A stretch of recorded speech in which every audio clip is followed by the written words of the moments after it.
Blank check with Griffin and David. Blank check with Griffin and David. Don't know what to say or to expect. All you need to know is that the name of the show is Blank Check. It's time to put an end to this idiotic podcast. Never! How dare you? So we're talking about steelbooks. Yeah.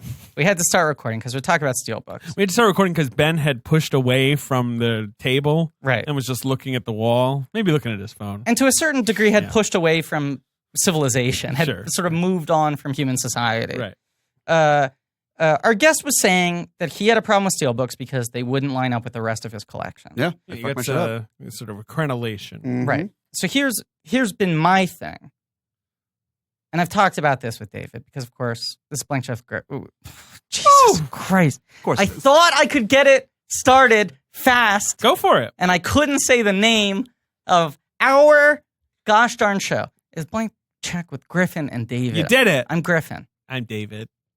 It's a podcast about filmographies. Directors of massive success early on in their career, given a series of blank checks, make whatever crazy passion projects they want. True. And sometimes those checks clear, and sometimes they bounce, baby. Oh, that was what I was supposed to do. I'm very concerned about what's happening right now. This podcast episode is seconds old. Ben's, and people already know what it is. Ben's desk now that is a mouth harp, originally called a Jew's harp, a thing we've erased in culture. Bring it back. Speaking as a Jew, name more things after Jews. Jew's harp. He's handing it to you.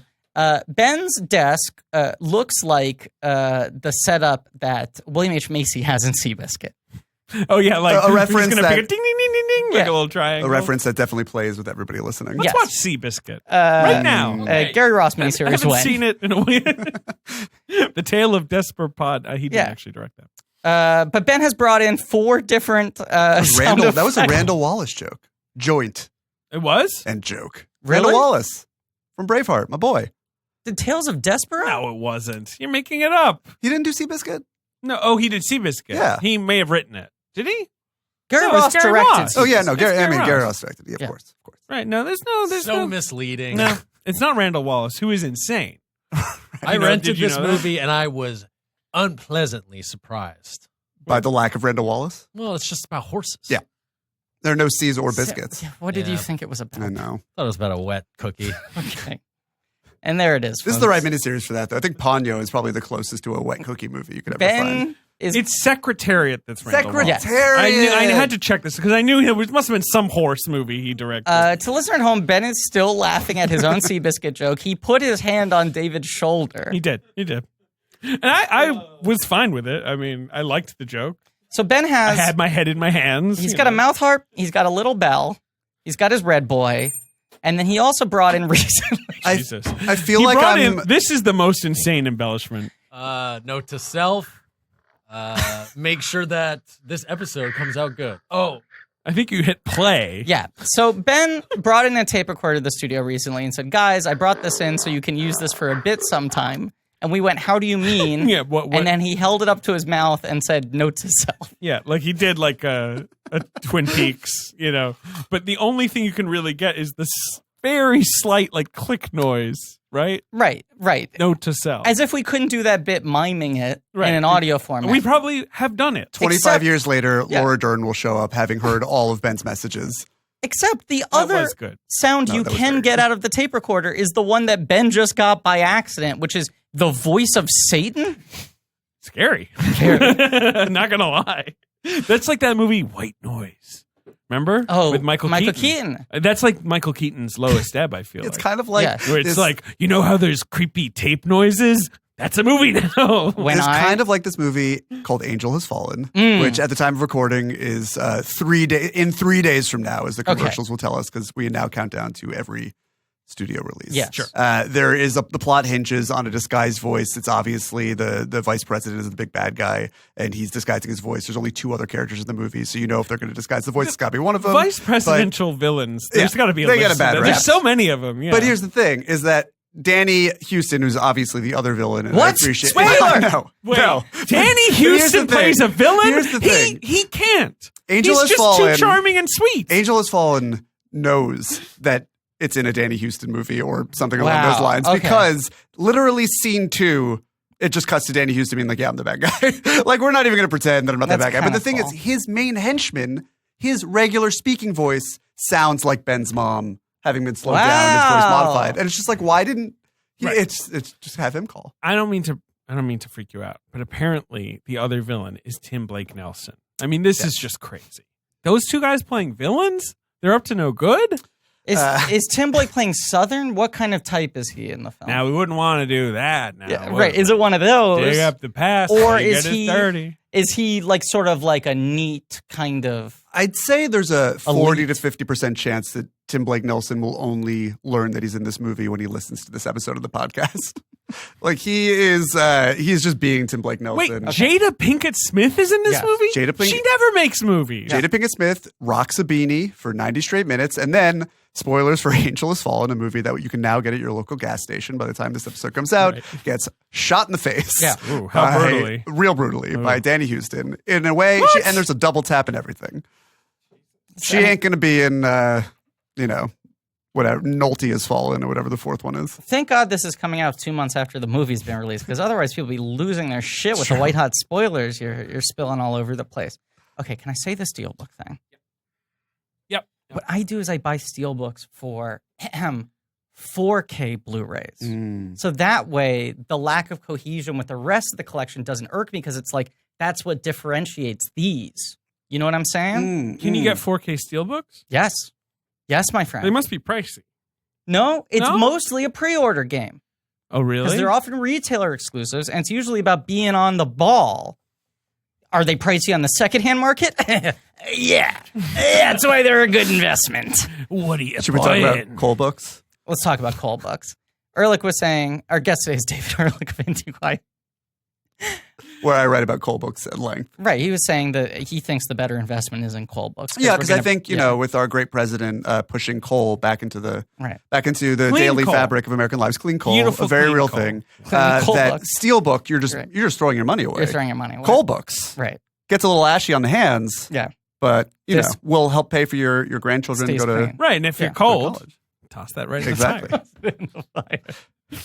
Throw your coal book of Angels Fallen right into the fire, and you'll be warm for a month. Anyway, this was all brought upon because I got an email confirmation that my John Wick Chapter 3 steelbook had shipped. That's pretty cool. Hold for applause. Did it tell you to parabellum?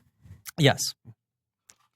The idea the change from the way they were titling those movies Mhm. that I love Parabellum it. introduced irked me as No. much No. as the size of the steel books This is so wrong. relative to the Okay, rest so of the here's my movies. counter This is argument. so wrong. Here's my I counter. made this argument on Twitter to you. What's yours? Here's my counter argument. What if Chapter 4 has 4 parts to its exactly. title? It has to. It The has game to. has to be It has to get more pretentious every time. Right. John Wick. Okay, I get it. Right. Right. Don't set him off. You Fine. got that? John Wick Chapter 2. I'm like, oh, classy. Yes. John Wick Chapter 3. Let's get some Latin in there. Right. Parabellum. right. You Oh. have a dash and a colon or 2 colons. What's the punctuation there? Let's see. It's a. I can't remember. I keep confusing it with Mission Impossible. It's John Wick, Chapter 3. dash. M dash Parabellum. Great. It's Okay. the Mission Impossible styling. Right. So as long as Chapter 4 adds another element, I'm fine with it. Okay. If it tops out Brackets? at 3, I will be furious. Yes. John Wick, Chapter 4, M dash. And then like a Shakespeare quote, Yeah. maybe, and then in brackets, like the quadratic equation. I right. don't know. Or backslash. Ooh, backslash. Maybe Maybe like squared? Chapter 4 is a URL. Yeah. It'd be nice. I gotta say, Bring back squaring. listening to love your Alien take, cubed, you know? Yeah. Alien Cube. I mean, great title. classic Yeah. that no one could ever type. But listening to your take on John Wick 3, Mhm. John Wick Chapter 3 dash And dash. Parabellum. Yeah. And you mentioned that Keanu at the sort of bottomed out at the valley of his sadness with Yeah. 47 Ronin. Correct. I felt walking around the city yesterday listening to that episode a real and profound twinge of guilt for my and this was back my film.com days where we'd rank things on a pitchfork like scale Uh-huh. with decimals up to 10. I think it was my 0.5 review of 47 Ronin. But here's what I say to you. You shouldn't feel shame, because if that film had been successful, we would not have gotten John Wick. John Wick comes out of a man having nothing left. So in a way, I played a small part in. I think so. Maybe a large part. I think so. John Wick is a film that can only come out of someone needing to be reborn like a phoenix out of the tattered ashes of their big budget career. 100%. 100%. Right. Because he had hit his emotional rock bottom before that. Right. And then his career also bottoms out. And he's doing like direct-to-video dramas. Yeah. Right. Yeah. And then John Wick comes to us like a gift. I don't know. I bet 47 Ronin's a masterpiece, though. There are 47 of them. There are You get, 47. like 35 Ronin. They got to release Fine. the Snyder Cut. It's true. That's one of those movies that had like a 3-hour cut and then they fired the director. Wasn't the director like a visual effects guy? Yeah, Yes, he was. like a right. Also, who had I never mean, made like anything the Mizuguchi 47 Ronin, the Chushingura is like 5 hours long. It's a 'Cause long it's a story. long It's, story. You like gotta one of the devote most legendary 20 stories. minutes to Right. each Ronin. I had a dream that Keanu, it was, I guess, a dream set in the future, wins Best Actor for Chapter 3 Parabellum. And in watching the telecast, the mood was like, well, right, of course. And they gave him a standing ovation. Right. Right. And he was like, oh, God, I'm not surprised, but it still feels good. Like, it was like he was joking about the fact that he had just like fucking racked up hardware all season, that it was a given thing. Right. Yeah, he has like he gets out and he says it came true, right? Like Right. he's like Yeah. thought about every Right. part of the speech. I had a dream last night that I got a $14,000 bonus at work, Hey, which is funny because I've never gotten a bonus at any job I've ever had, and I've spent all day very depressed because That you didn't get that You bonus. don't have I've had bonus that. wasn't I've real. had that Yeah. where you had good news in the dream and Yeah. then you Sure. wake up and you're like, it just like that's great. slowly slides off of you, the I back used to to reality work all at day a long. very old school place that was bad at giving you raises, but every year there was that Christmas bonus. It was Ugh. very old fashioned. That kind of like It's a Wonderful Life kind of like things have been good this year. Yeah. Like check your the envelope on your desk. You know. Do you know what my one is? What? I many times have had the dream where I get the call that To be a Ghostbuster. You answer the I call? answer the call. I haven't had that. Oh, they're going to be men now. Thank I God. don't know about that. Well, no, but David, they're giving it back to the fans, Oh, that's a few. and about time. The fans had Fans no never get control anything. over. They should be rewarded Every for good year, behavior. fans are like. Imagine if fans like if the release of movies corresponded to fan behavior. Like it'd be like, yeah, no movies this year. Sorry, you know what I mean? Like, the My Little Pony fans are fine. You get a movie. Well, that's about it. And what movie are the My Little Pony Book fans Club getting? for 7 their is coming behavior? out. Yeah, right. Exactly. Right. Yeah, book club stands. You guys are all right. What was your dream? My dream, and I've had this a couple Get us times. back on track of this tangent. Of course. This could be our cleanest, sharpest, leanest episode ever. Yeah. My dream that I've had several times is that someone drops out of hosting Saturday Night Live like an hour before the show Sure, goes. like an emergency situation. It's an emergency, and I host the show cold reading off of cue cards, sketches I have not looked at. Would they have told the live and or viewing audience about what had happened? I've had both variations. Okay. But in both versions of the dream, people are coming up to me and they're like, "This is going to make this is incredible. What you're doing is incredible." It's like I'm like pitching like a no hitter, you know, like It's I'm your pitching a version perfect of the game. Mark It's like- Wahlberg movie where he gets drafted into the Philadelphia Invincible. Yeah. Invincible. Right. Good That movie. they pluck me up and they go like, "Look, no one else is. Timberlake didn't answer the phone. Baldwin's in the Hamptons. He can't get back in time. He missed his jitney. We need you're the fifth person on the list. We need you to do it." And while I'm doing it, in between each sketch, they're just like, "You're doing it. You're really doing it." And I think like, "Oh my God, my career is going to be transformed tomorrow. I'm going to have my pick of the litter." And then I wake up in my bed. Hey, your bed though. Yeah, it's got those linen I sheets, got those Brooklyn sheets. It's the one thing keeping Worst me going places right to now. be, Griffin. David, I got a question for you. Shoot, Who's this handsome, fashionable gentleman sitting to your right or your left? My right. Ben Hosley. The name doesn't ring a bell. Does it go by any other aliases? Let me try a couple. Let me just All try a right, couple Fine. because I Face want is familiar. I want to help Ehrlich out here. I did shave though recently. Yeah, He shaved maybe recently. that's it. Maybe he just shaved. He's producer Ben, producer of the show. Ben Deucer, Yeah. Purdue Ben, Mhm. the poet laureate, the Haas, the meat lover, the fart detective, the peeper. Not ringing any bells. He is not Professor Crispy. No. He is the fuckmaster. Never heard of him. He's the tiebreaker. Mm. He's soaking wet Benny. He's white hot Benny. Seems dry now. He's birthday Benny. Very dry. He's graduated to certain titles over the course of different race series. Oh, that might explain it. Like I don't know, Kylo Ben. Okay. Producer Ben Kenobi. Ben Shamwan. Ben Sate. Say Bennington ... Ayla Benz with $. Warhaz. Yeah. Purdue Urbane. I read about him once. Ben 19 the Fennel Maker. No. Eat Drink Ben Hosley. Uh-huh. Oh, that's a good one. You came up Benglish. with that one. Mr. Incredible. Doesn't sound right. Beetle Vape Juice. Is he Public Enemy #1? He's Public Enemy.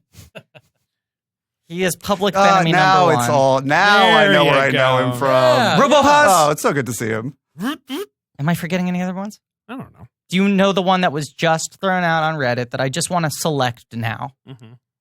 Hasaka? Of the Valley of the Wind?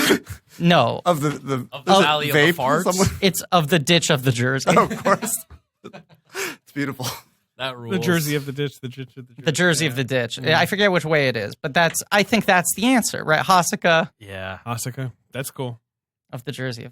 I'm so honored to be on the titular episode. This is, of course, the titular episode because we're covering the films of Hayao Miyazaki. And this is a miniseries called Howl's Moving Podcast, so quite controversially. No one's happy with it. Really? I just feel like everyone had their own one they wanted because there were so many different ways we could go with this. That was my Whereas impression, very okay. oftentimes there's like only one answer. Sure. But even when there's only one answer, they're like, well, Right. what about Upotacrate Gate Cast? I don't know. Oh, boy. The whole point is that this time we had 3 different movies that had castle in the title. So Yes. then everyone liked all the different variations and whether you keep podcasts. I one posted word a or split fucking up. Twitter poll. They I picked know. this one. I know. It's Howl's Moving Podcast. Listen, the fans were well behaved. They're Got well to do what behaved. the fans want. They're well behaved until we've been picked up for another 7 years. That's why we're back for an all male episode. We're rewarding our fans with another 4 bros talking about Miyazaki episode. It's Howl's Moving Castle. David Yes. Ehrlich. Already Yes. introduced him, but he's the guest so nice we got to introduce him twice. Oh, right. hello. Oh, wait, a question about being a guest on this show. Please. 4 Timers Club now? Well, you're Oh, getting I'm to where I'm jumping the getting question. here. Okay. You could say that I'm joining the pathetic 4-timers club, or you could include the Patreon Yeah. commentary episodes, Yeah, this is an and really ongoing say that I'm question in among the fandom. 5.5-timers club. Here's my answer. I Yeah. don't care. Okay, here's my answer. I care a lot. Yes, I figured that would be that we would sort of trade this off. And for me, I think it's 5 on the mothership. I think it's 5 on the mothership, and my take on this is it's sort of the asterisk that sometimes happens on SNL Wikipedia pages, where it's like Paul Simon, total number of appearances, Numbler. but then it's like hosted 5 times, additional 12 times as musical guest, sans host. Ben, can you hear somebody's heart breaking with these mics? Yeah, I'm picking that Oh, up. great. Okay. I think you got a gentleman's 4 plus a Patreon, which is its own count. And a half. Patreon and a half. A Patreon and a half. Because he popped in for the last part of Doctor Strange. It's all poppin'. I want the poppin'. You gotta pop in.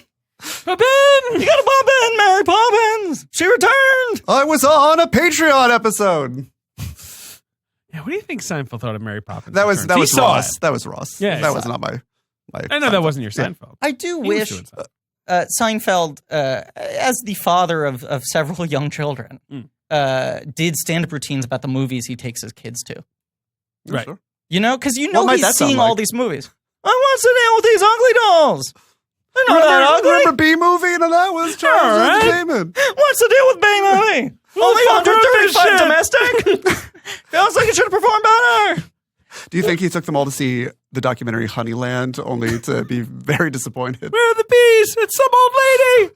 I can't do. Why am I not doing it? He narrated Where are the Honeyland bees? as Barry B. Benson, his character from B-movie. Stop taking my mountain honey. Should we do the B-movie franchise on Patreon? The what now? So B movie, Yeah. and then all those YouTube videos that are. Have you seen those? Like the one where it's like it doubles in speed every time someone says B. Do you know about And that? it's sort of like, you know, if you're watching the movie for like 3 solid minutes, it's just the movie. It's the best corner of Listen, YouTube. I'm And then still working through rapidly- Hot Ones. I have yet to Hot Ones. graduate to Hot that Ones is level having a of hot YouTube. Huge watching. season. Idris Elba became a cross internet meme. Yeah. You know, him coughing. He was so hot on that episode. By Fuego. every definition. Like, I was just watching it and I was like, I fucking get it. You know what I'm saying? 100%. I mean, I've always gotten it, but 100%. I will say, Because when he's in casual mode, he's just as hot, if not hotter. I feel like I hadn't seen enough of him in casual mode. And I had been like, this is a handsome man and obviously an incredible actor. I saw him at in the back of a bar in Telluride, Colorado one year, and he was just sitting there like playing pool with like one leg up, and no So one he was would like go. shooting like a details cover. Or Yeah, whatever, right? but no one would go in Yeah. to the back room where he was because he was too hot. Like there was oppressive. Right. Like you couldn't. It's like going into like break the steam seal. room at the gym. Yes. It's like 5 minutes. You're like, I gotta leave. There's I'm just a sorry, I need a crowd cold watching. shower. Too Right. much. The Hot Ones one is incredible. And it's also like every answer he is equally passionate, knowledgeable, and charismatic speaking about. Right. And he'll like test him on different things. And he's like, so I understand you like to play water polo. Right. And he's like, oh yeah, I love water Love it, polo. mate. Love it, mate. When the Fucking guy asks him God. if he wants a spicier hot sauce, does he say, "Turn it up, Charlie"? He does. Turn up, Charlie. He does. Oh, it's Fuck turn yeah. up, Charlie. Turn up, Fuck. Charlie. That's Yeah, a- it is delete the crazy. bit. He's like, he will still just kind of do anything. It's a thing I find very interesting about Like, him. And he's talked about this honestly. Netflix show, sure, mate. He's talked openly about like, I think in today's media culture, you cannot be precious. Right. You need to do all of Which it. is funny because he was in Hobbs and Shaw, which Yeah. literally stars the opposite. Like someone Right. who's become kind of precious about Right. their image. But there's something kind of Not incredible. Statham, to be clear. Statham's more of a, omnivore. There's something kind of incredible about the fact that Idris Elba has so many times now played the villain in a big Hollywood Yeah. movie and has not gotten stereotyped as a villain actor. No. Can also play the hero, can also do drama. Right. Well, like he he's has not the in a Gary advantage Oldman of- corridor. No. Nobody Right. gives a shit about the movies where he plays a villain. I say what you're saying, that it's like not sticking to him, but it's not Yeah. like Star Trek Beyond left much of a taste in anybody's mouth. He's great in Star Trek Beyond, and that's a great movie. Yeah, I think it's really good. The one that's bad is Hobbs and Shaw's not very good. Hobbs. Well, yeah. What, is there another one? I guess it's just Jungle Book. I'm He's trying very to think good in of, Jungle Book. You have to give him I that. mean, he's got a great voice.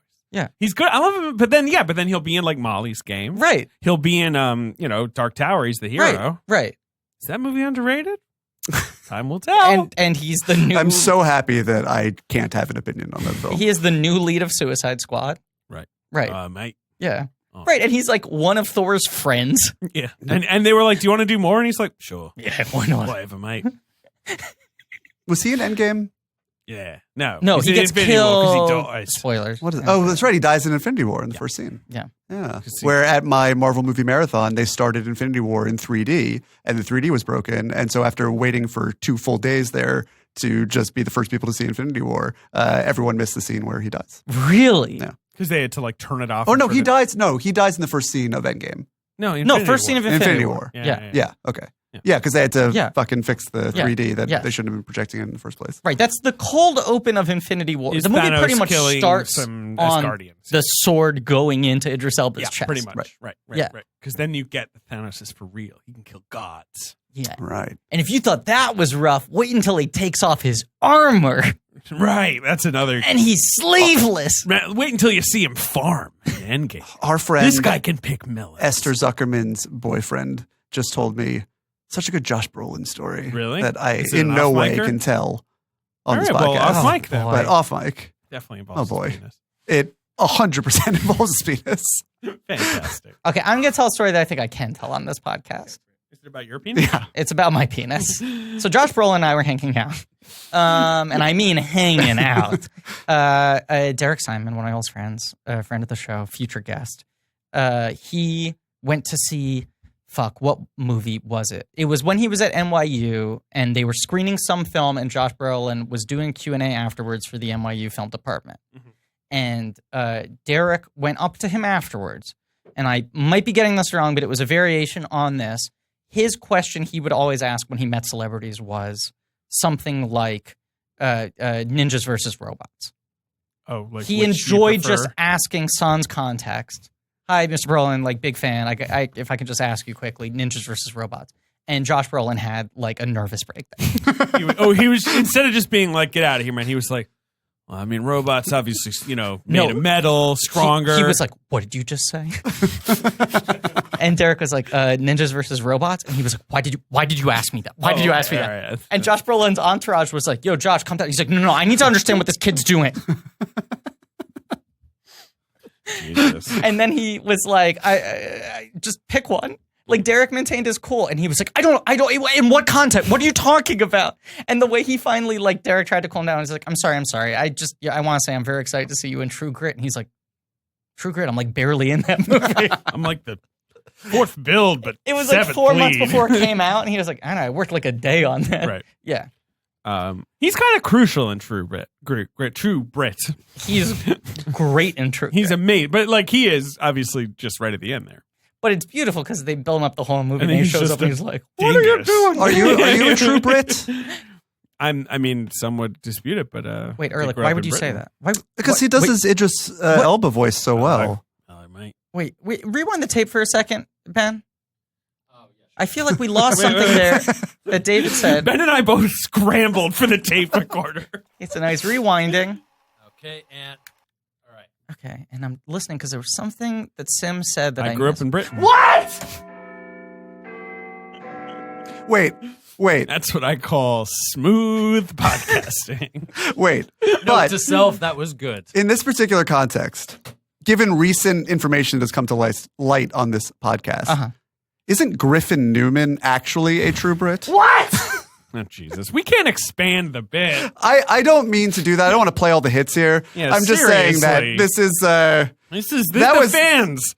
This is Jason Reitman's Ghostbusters. I'm getting paid. The fans are somehow writing it. Paid by the Reddit for each reference I can fit in there. Your father was fully British?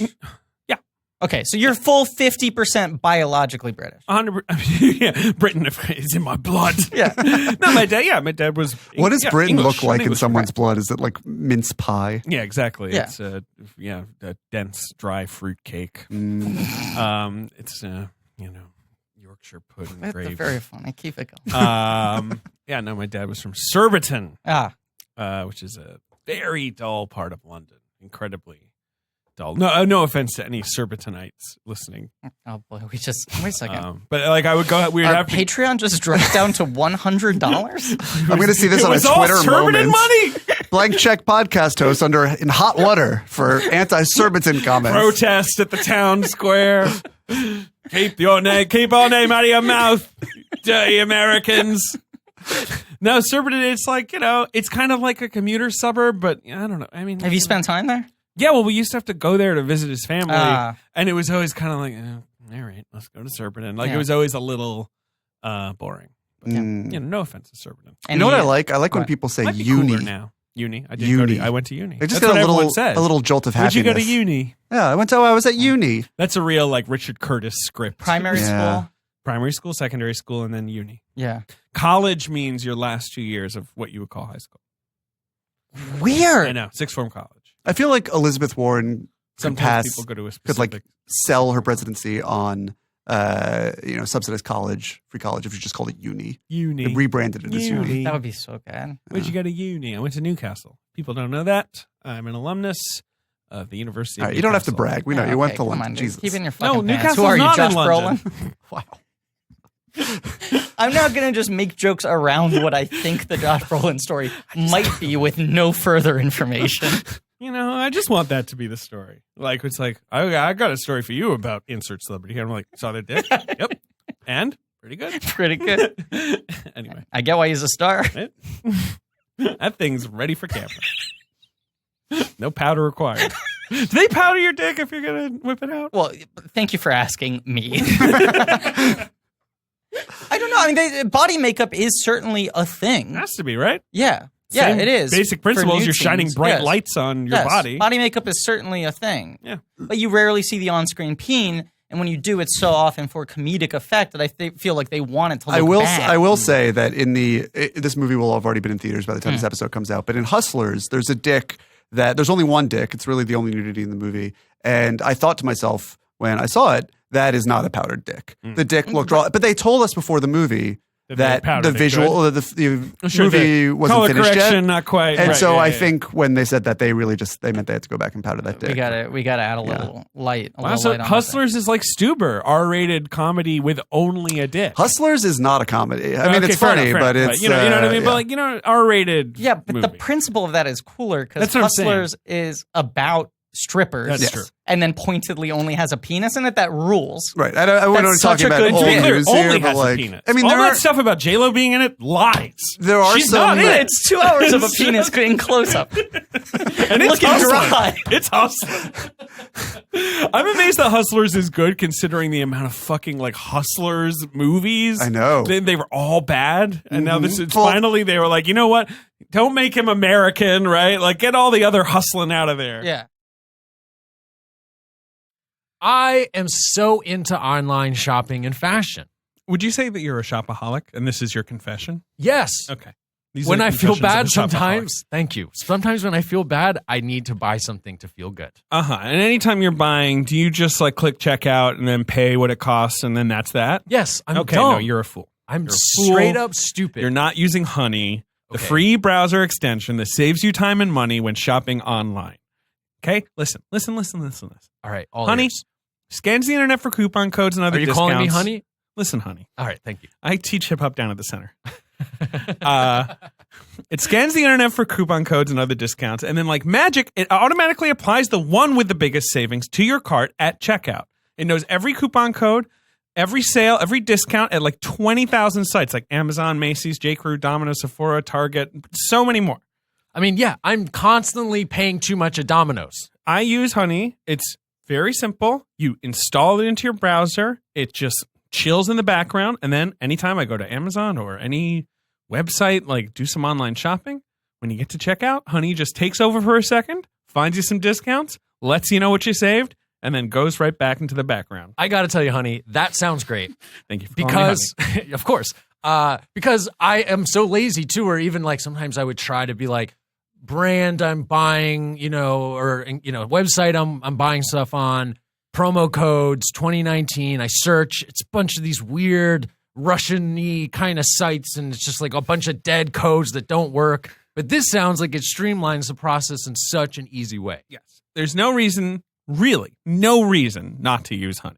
It's free to use and installs on your computer in just 2 clicks. You can get it for free at joinhoney.com/check. That's joinhoney.com/check. It's found 10 million users, $1 billion in savings. Sign up now. It's really easy to use. Can't wait to see Hustler. Yeah. Can't wait to see that peen. Tiff. Yeah. Is the peen from like a notable actor? Jesus. It's from Laurence Olivier's Lawrence peen. Olivier. Just in a jar. They dug it up. Yeah, right. No, it is of someone I've never seen before. That's one of my favorite jokes ever. But when Gone Girl came out and everyone was arguing about the Ben Affleck peen and whether or not they saw it and how visible it was, Connor Ratliff's joke was like, everyone's saying it's hard to find this penis in the movie, that they didn't see it. It's actually very visible. People are looking on the wrong place. It's in one of the scenes where they're arguing. It's just on a shelf behind them. A little Easter egg for you. Ben Affleck's penis on a shelf. I actually over his removed shoulder. it. Yeah. Did I say this on the podcast? Just the arc of Ben Affleck's career, like Yes. it's hot, Looks a lot like not, Kirk's dick. back, right? Affleck's good, and then people were like, he wins an Oscar, and then people are like, his penis is huge, and now he's down to 0 again. Right. Phoenix tattoo. Broken How does Batman. he rebound this time? He's like, I actually have 2 penises. Like, I'm gonna tie for Best Picture. He must be so angry with myself. that Michael Fassbender used the big peen for positive, but through him, Yes. the big peen would be used for evil. Yeah. Oh boy! All right, how's movie cast? So, what Yeah. do you think of Hayao Miyazaki? Oh boy. Big fan. Big peen. I'm giving Griffin an incredulous look.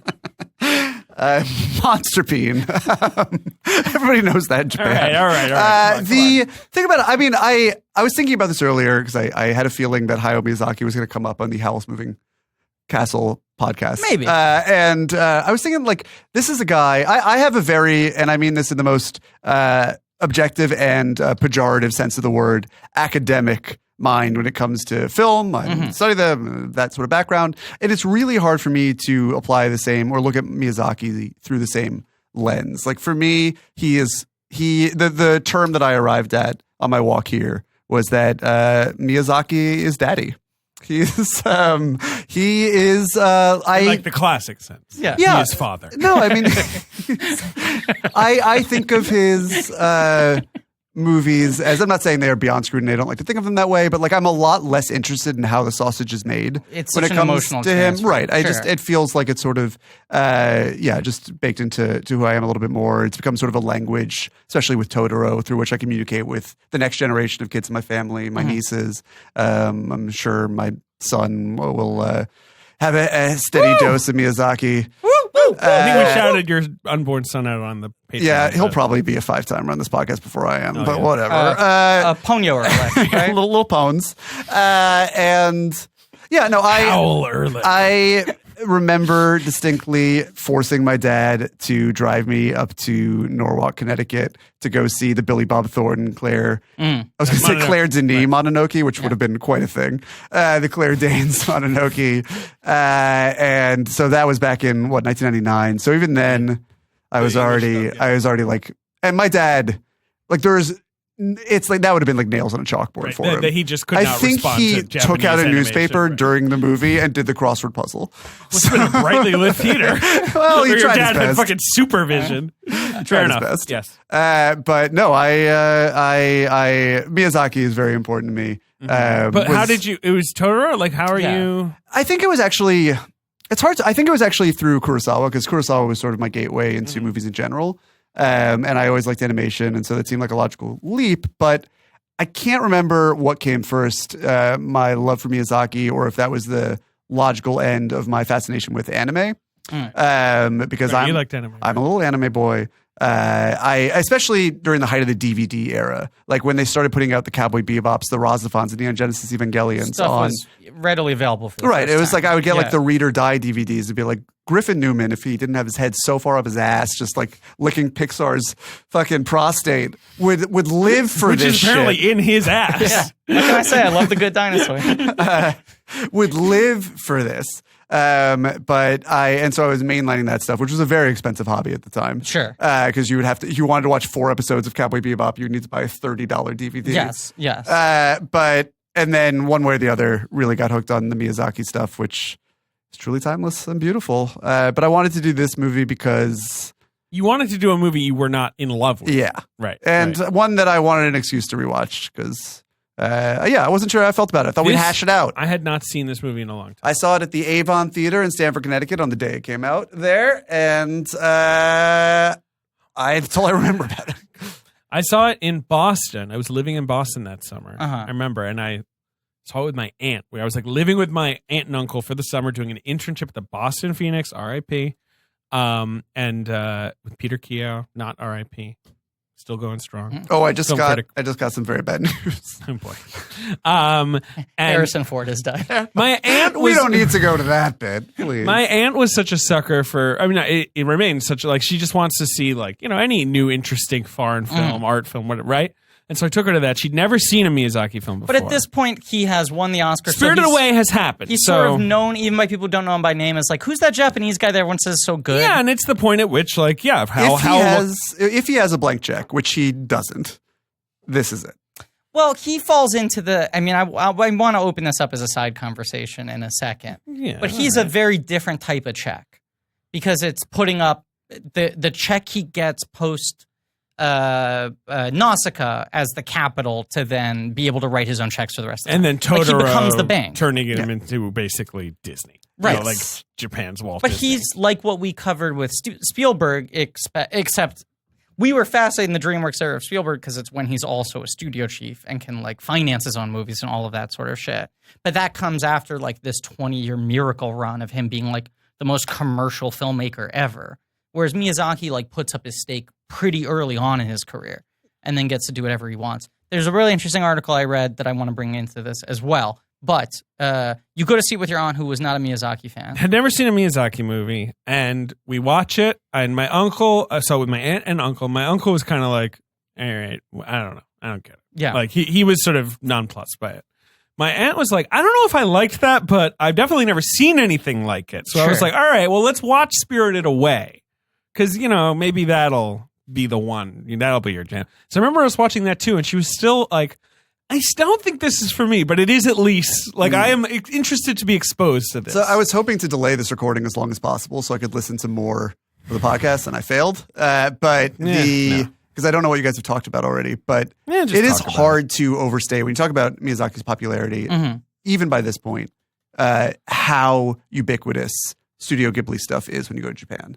It is truly, I mean, oftentimes in it's tchotchkes and in touristy areas, but it is everywhere. So great segue to the thing I want to talk about. I'm trying to remember how this came to my attention. Maybe someone posted on the Reddit, and I want to give them credit, but I can't find it now.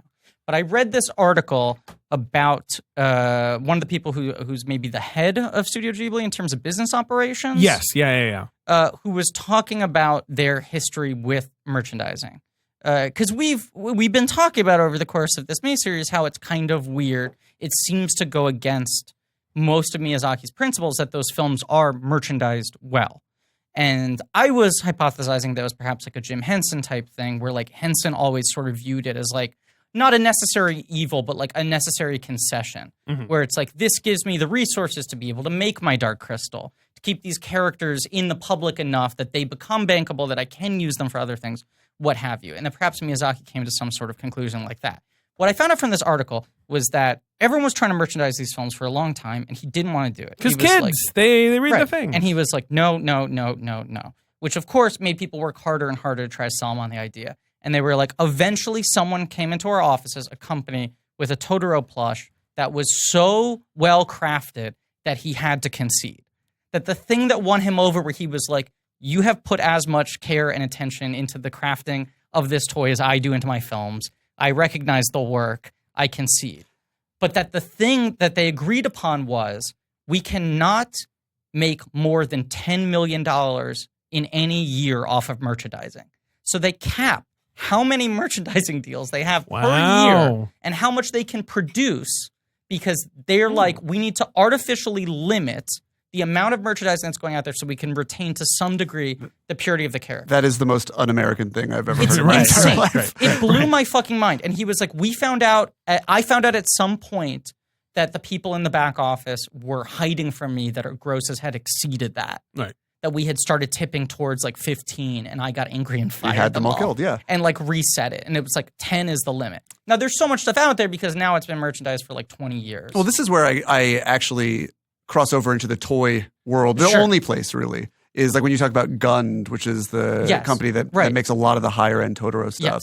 Yes. I mean, like the Totoro toys, which again I've used as like lifelines to my nieces, are like so well designed. That's the thing. They're crazy well made, and they're pretty limited in terms of what the range is. And it also feels like they're cycling stuff out.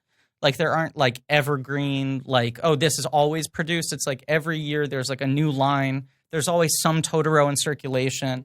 But I'll see as I've been like mapping this stuff that like certain years, certain films have larger merchandising presences than others, and not just tied to what's the most recent. There's a lot of no-face stuff out there right now. Cool, dude. Yeah, but I'm just saying there's like a cycle Doesn't to have a it face. where it's like, you know. He does have a face. He went to that and he said, I want to take my face off. But that's all he did. Have you seen that video that was going around of like the on-set video of Travolta and Cage shooting that scene? No. Amazing. We were never so lucky as to have face off. No. You know what I mean? I mean, I'll say it anytime I can. For a film that's discussed a lot, we do not discuss enough that the second act of Face Off is a magnet jail escape. Magnet jail. Yep. Yeah, everyone It's got true. so excited when fucking Guy Pearce went to space jail, but it was like, you all slept on magnet jail. I think when I Come first correct. saw Face Off when I was 12 Yeah. or whatever, you know, like, I was like, this movie is like Nicolas Cage and John Travolta swap Right. faces and they like jump in the air and shoot guns, right? Right. Like the magnet jail is not touched on much. It's in, like the 45 minutes. It's basically like the Guardians of the Galaxy. Like, They're shooting the scene where Yeah. John Travolta is telling Cage, who is actually John Travolta under his face. Wait a second. that he's What? gonna- Wait, Yeah, the face is off? Okay, so let me explain the plot, the premise You're of Face saying Off. they took his face, Does CCH Pounder figure into this? put a Margaret Cho. All right, don't send me down the ER rabbit hole. But so Hicks, we stand. he's like, I'm gonna go fuck your wife, whatever, Right. and he like grabs Nicolas Cage, and then they call cut, and John Travolta's like, or one of them is like, did I hurt you, whatever, and John Travolta walks away, and he's so giddy at how fucking wild this movie Right, is right. that he just goes, he makes the broken arrow like wee, like right, jumps up and down. He's like, this is nuts, I love it, and Nicolas Cage is like quivering in the corner because he's so in his character. Oh, it's great. Rolls. Two great performances. The other crazy thing that came out in this article that I read is that, and this is talk about another thing that's super un-American, but I read this and it almost made me cry. Yeah. Especially like feeling the kind of generalized anxiety I do about the state of the entertainment industry right now. He was like, look, people always tried to say to me, why don't you allow for more merchandising? Because then you'll have the money to make whatever you need to make. And he was like, I have been very adamant in the way I ran this company that we do not need to make a profit every year, and we do not need to increase profits every year. Right. And it's fine if we have a down year. Was this interview conducted before like 2015 or after? This was, now I need to find it. Because some of that logic, as much as I respect it, came around to bite them in the ass a little bit. Sure, and now they're opening the theme park. Yeah. I feel like it was probably around 2015. Sure. But his point he was making, which is the thing that people don't think about anymore, where he's like, there's this psychology, this mentality of like every quarter needs to be bigger than the last quarter and bigger than the comparative quarter from the previous year and all of that. And I think that's unsustainable, and you need to accept that like sometimes a year is bigger or smaller, and I don't want the company to grow. Like I want the company to stay at a manageable size. I want to like commit to numbers where like we won't go under, where no single film has the ability to like, you know, kick us under, but also we can survive without making a movie for a year or two. He doesn't want to Dark Phoenix it. Right, exactly. And the merchandising thing is part of that. And then he also talked about not wanting the films on streaming platforms. And he was like, look, there's no amount of money that matters to us. You know, we know our operational costs. We don't want the films to be flattened on a platform. It makes sense. Where then it becomes just another piece of They're afraid content. of you turning it on and watching it in the background, or right? You know what I mean? It's sort of that thing, like, right? In the same way that they're afraid of like, what if you just like slap Ponyo on anything? Yeah, exactly. Right. I understand it. They want to retain some sort of control over how the characters exist in our culture. And I've seen debates, when I and can't I get saw like a Ponyo lunchbox. debates playing out in our Reddit. Ponyo and ham. Ponyo loves But like people being like, yeah, but you know, it's better if it's on Netflix because you know more people get to see it and access and all that. And it's like, but you're putting it in the hands of a for-profit company, that is going to do what it wants with it once it's on its platform. Like it's not Netflix is not a fucking public resource. Yes, which people think it is. Yes. Anyway, that's all. I would love like that video, immortal, iconic video of Miyazaki talking about that AI-driven animation. I finally watched it for the first time this morning. Had not seen it. Right. I mean, they're putting that video on the Criterion Collection later this year. So we're doing an all get to see episode it. just on that video. Yes. This person has not experienced pain in their life. But like and he's like, right now? I would say I have the looks on their face. I would love to see a version of that video about someone talking about Netflix. They're trying to sell Miyazaki on Netflix. Yes. Right. Yeah, exactly. You want a series of those videos just out there. Like the, you know, Ricky Gervais meeting all his like comedy idols and all of them hating him. Right, or you know, or just the Hitler downfall, but you know, Miyazaki reacting to X. Right. No, but I want I would like the meme version of it. But you also just want to see like, and now Ricky's obsessed with this guy, and the guy's like, oh, hi, okay, you're like this all the time. Ricky's like, I want the different titans of industry present themselves to Here's Miyazaki. our vision of art. And You get that with celebrity podcasts now, though. It's like Dax Shepard talking to Burt Reynolds dead. Never won an armchair expert. He might have gotten in the armchair in time. I don't know. Can I tell you a secret? It's an armchair. Yeah. Like this podcast is fine. I want to be an armchair expert. Yeah, everyone wants to be an armchair. The fuck is armchair? I love that show. You know, I just got to say, can I just say what you- briefly, and it's going to be very topical by the time this episode comes out. Yeah. All right. Dax Shepard's podcast, the 6th biggest podcast on the internet. Can I just say, There's a list now. We can officially say like 6th. I mean, I looked There at is a iTunes framed chart. record-shaped, like whatever Uh-huh. it's called, jewel case of the blank check artwork in the hallway of audio. Yes, by the way. yes, Sorry. yes. We appreciate it. Right, we've gone platinum. I just want to say briefly, because, you know, was so worried about pod fade, that this podcast was going to fade from existence, that it would disappear like the photo in Back to the Future. Yeah. And not only will we not be able to keep making it, but the past episodes will have never existed. Right. We've been wiped from the timeline. Classic I'm my own grandpa kind of situation. I just want to say from the bottom of my heart, thank you, Conan O'Brien, for saving the podcast. No. No, He created it. I disagree with this. He made the first podcast, and now we can continue. I not living. only listen to Conan's show religiously. It's a great podcast. But also and the first one. the writers podcast that they put on Fridays. I'm struggling with the Andy Richter one, but I do want to say, and I was thinking about this earlier, a big thank you to the Blank Check Boys for not having seasons. So it's a fucking podcast, Conan. Keep recording. Let's go. Yeah, we have mini-series, but we don't like take breaks in between them. You know I'll be what, back in October. Right. Fuck you. I'll be here every week. The only people who I love do that for me. Yeah. Thanks, Ben. the only people who do seasons are people who are in a Cowards. position to renegotiate their deal structure in between seasons. But anyway, it's a long way of saying that Miyazaki, very important to me. Yes. The Wind Rises, my favorite animated movie ever made. That's your number one. Number one. So this is The Wind Rises is like unspeakable. We right, can't- I saw- It's like when I rewatched it, I was like, oh, right, we can't talk about I this. am No very one should afraid talk of about listening it. to that episode of this podcast, almost as afraid as I would be Why? as if I were It's on just going it. to be us talking about But then Josh Brolin's dick. Oh, great. But I saw you gave it like At that 5 point, stars on we'll Letterboxd. know the That was story. This sweet. thing, he's slaying it. All over town. But Howl's Moving Castle is does feel like the first of his movies where the animation style suddenly, because they introduced some digital elements, Yes. especially Many. Which are kind of cool. yeah. They're, Some of they're very them- jarring. I will say, I think this is my least favorite of the ones we have watched. I've watched all of them other than Mater. I have watched all of them other than Wind Rises at this point. That's not a Oh, you con- haven't done that yet. No, the last one. We're No, I've been doing waiting it. a while. I've been trying to watch them truly in the near chronological Yeah, order. that's one reason we wanted go on to the do journey. before Wind Rises. But that's that's not me slamming the film. This is an excellent group of films.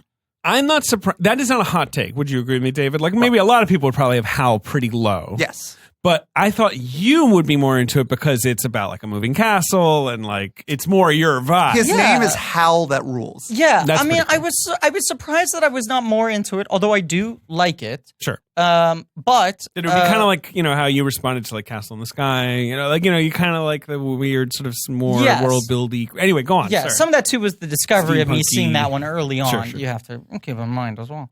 But Miyazaki said he thinks it's the best thing he's ever done. Yes, he loves it so Well, much. he said that before he made The Wind Rises, but people, it's like when you listen to Tom York talk Yeah. about Radiohead music. It's like, shut up. You don't know what you're talking about. This movie You're is too very close to it. important to him. He said a Yeah. lot of wild things about this, though, that he's Right. like, Americans didn't like it because it was about the Iraq War. And I'm like, they didn't know that. he was also like, they didn't pick up Americans, on that. They're not he said it smart, like guy. while he was making it. He's like, Americans won't like it Right. because it touches on the Iraq War. He It said, doesn't. right. I mean, of course, I know that he made it and like he's thinking about this, but I'm just saying, like people aren't watching it being like, that movie just hated Bush so much. I hate it like I hate the Dixie Chicks. He says that he won the Oscar. Yeah. And while on stage accepting the Academy Award, started to feel conflicted. He didn't accept the Academy Award, just FYI. Oh, right.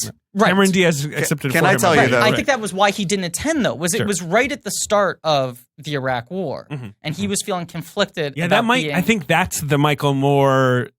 That's that year. It is. right. Yeah. Right. The summer before Ponyo came out, I saw the one time I've ever interacted with Miyazaki What? was on this porch or this like And this castle went by. it was this cat. No, it was at San Diego Comic-Con where he was very begrudgingly, as you can imagine, Yeah. there to promote Ponyo Uh-huh. in the summer, a couple weeks before Ponyo's dub came out in the U.S. And you have not, I mean, like as dismayed as he could have conceivably been on stage at the Academy Awards, you can Yeah. just imagine in your mind's eye what that would have looked like, or how he looks in that video where he's talking to those animators. Double that. Put him at Comic-Con, Right. smoking on the balcony, staring at his publicist with disgust that goes back like her great-great-grandchildren will come out of the womb feeling shame. It was such a great time to go over there and introduce myself to him. how'd it go? Better. Oh, we're best friends now. I'll text him. Right. Yeah. You, Cameron Diaz, and Hayao Miyazaki hang out all the time. Mm-hmm. I cannot believe anyone successfully convinced him to go. I'm actually, my mind is blown. I'm I assumed he just- just lived like by a house with a little tree and then just didn't leave. Well, Like there's that that was his whole other- fucking, you know what I mean? And he just like dresses like Van Gogh. I don't know if you Like- guys are going to cover in any capacity the 2 documentaries that have been made about Ghibli. We're thinking about it as a Thursday gonna bonus. cover at least one of the them. Kingdom Yeah. of Dreams and Madness is incredible I unto think that's the itself. one we'll. That's the one. The other Yeah. one is The other sort one of- is like a DVD extra, Right. but it It's does have fine. the animator clip. But has it really the, is about like his the- home life. This is an insult. Right. Yeah. It's like, and so you really get a sense of what Miyazaki is all about day to day. Yeah, the other one is interesting just because it's like, it's sort of you watching him unretire. Yeah. you know, Right. which is something he's done so many Maybe times. we'll combine both of them into one app. I mean, I was frustrated initially when he unretired because he made what, to my mind, was like the great cinematic swan song. Right. It's a movie Windrise about is such a good the end of retirement things, movie, yes. but whatever. And maybe this next one's and even then I better. pulled my head out of my butt, and I was like, "Of course, I want him to make another movie. Like, what the fuck is wrong with you?" cares? And it's going to be this grand opus that sounds like a Christopher Nolan movie. It's going to come out time to the 2020 Tokyo Olympics. I'm living for it. This is another one though that comes out of retirement. This one, yeah. Right, Yeah. right. Well, okay, so this is what I want to say. So he doesn't accept the Oscar. He said he felt conflicted about being given an award by an American organization as they were going into war. Like, I think views the Academy and the U.S. government as being the same You know, thing. obviously, AMPAS was sending thousands of troops into Iraq. Right. And then I think he might have finally accepted in the last year or two, but I know for over 10 years he Sorry, would. I'm just He picturing. like declined even like Membership. receiving the membership. I'm just he picturing, believed like, I believe he's the now president member. of the Academy being like, moving his soldiers around. Sid like, Ganis. Sid Ganis is like, send in the Green Book stamp. Like, send in the acting branch. Send in the cinematographers. Yeah. Like, Oh, I mean, once the publicist hit the battlefield, it's over. Yeah, I believe he refused the trophy, would not return Cameron Diaz's calls, it wouldn't become a member. Now, recently has relented. I think he is now a member. But yeah. he said how kind of came out of him dealing with his frustration over being given a trophy by an American organization because he was like, I hate this war. I'm a pacifist. Right. I think this war is pointless. It will only end in death. I want to explicitly make a movie that Americans will hate. Okay, can I parlay this into my big take of the movie? But he's Yeah. also making a movie about how it like being old is the best. Right. And then Yeah. the third thing is it's adapted from a book which is not about either of those things. Right. But I think, and we'll get into this when we talk about the meat of the movie and particularly the way that war factors into it. But I think when he's talking about like really anything in his life that he feels lessens his integrity or is something that he wouldn't live with, I think you see that expressed in this movie, which is really about the residual lessening and dilution of your soul when you do, like every time you do something that is wrong or beneath you Yes. or immoral in some way, it's that much harder to You come make a back from it. concession. Right. Well, it's hard. I mean, this is a movie in very literal ways when you come to Howl struggling to revert back to his human form. Yeah. That is, again, in a way that is hyper literal, but at the same time I find very affecting, about how much harder it is to reassume this form of yourself where you longer can you go do about this right. shit. I mean, Right. it's just it Right. gets harder and harder and harder to come back from that. I think that's a great fucking take. Great take. Killer take. You make those concessions in your life and in your career, and you end up an old lady with a George Lucas neck, and there's no going back. She's hot though. Old Sophie. Lauren Bacall. She can get it. No, Lauren Bacall's the Witch of the Waste. I think that's who he's talking about. Yes. Oh, sure. Yeah. Yes, Yeah, I'm not talking about. I'm saying the Witch of the I West. said has, Say Old Sophie. you're sorry. Witch of the sorry. West is the one who has the George Lucas neck. Oh, though. she has the George Lucas. That's right. Yeah, no, you're. I mean, recognize my joke. poor George. Yes, no, you're right. It's just I'm recognizing your joke while also being like poor old.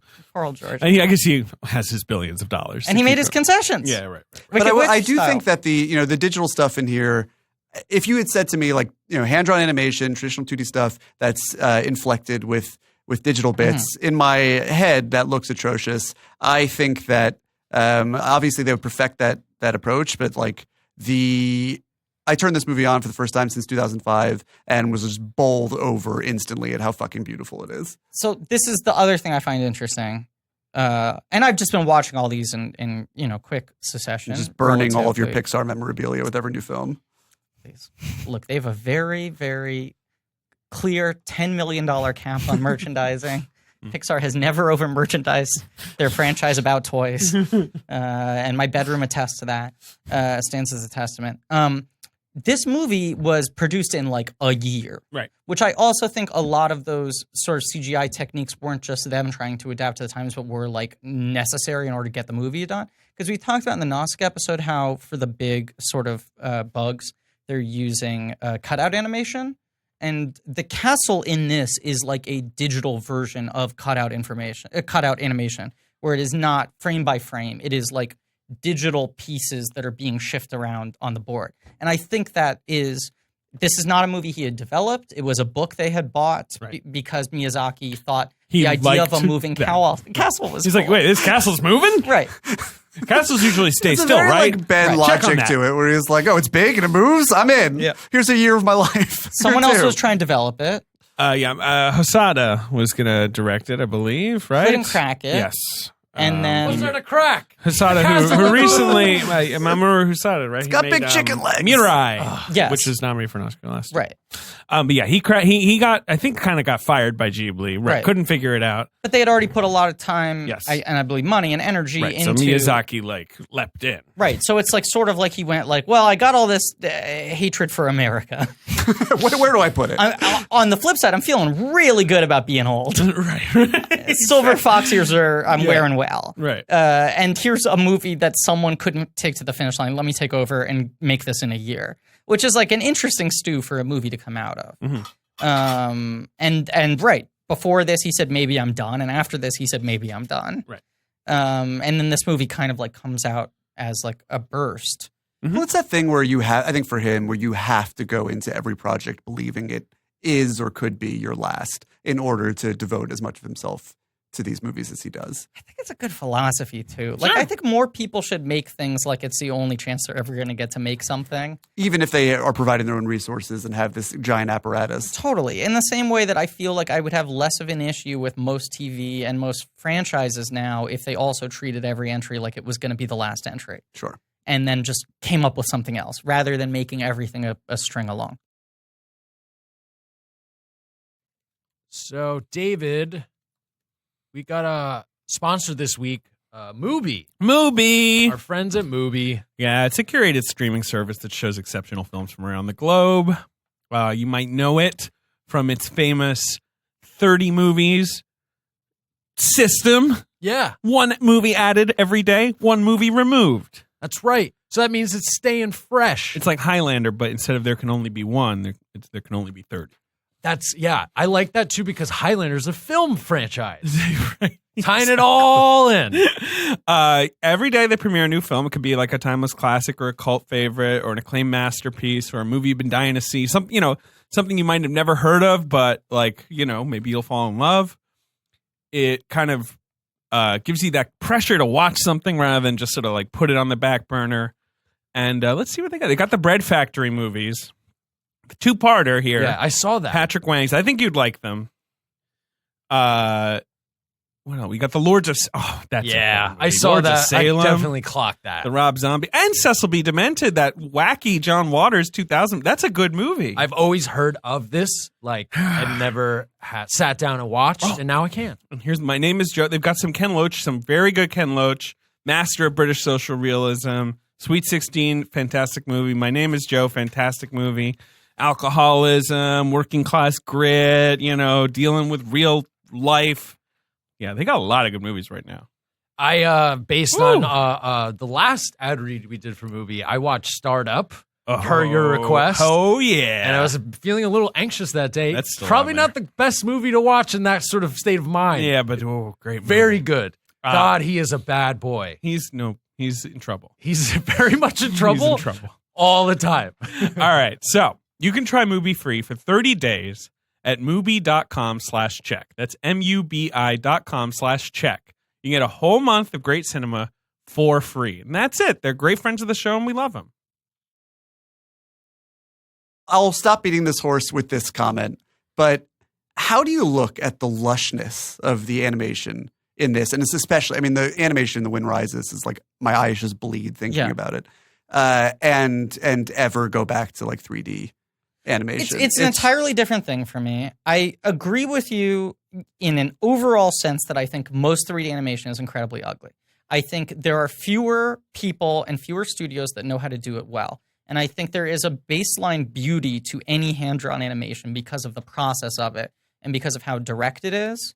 In the same way that, like, the shittiest looking movie shot on film looks better to me than a mid-level digital film. You go to a festival now and you see anything that they project in film, which is rare, and Right. you're just like, well, this is clearly a masterpiece. Right, exactly. Right. There's some innate integrity to the analog nature of the thing.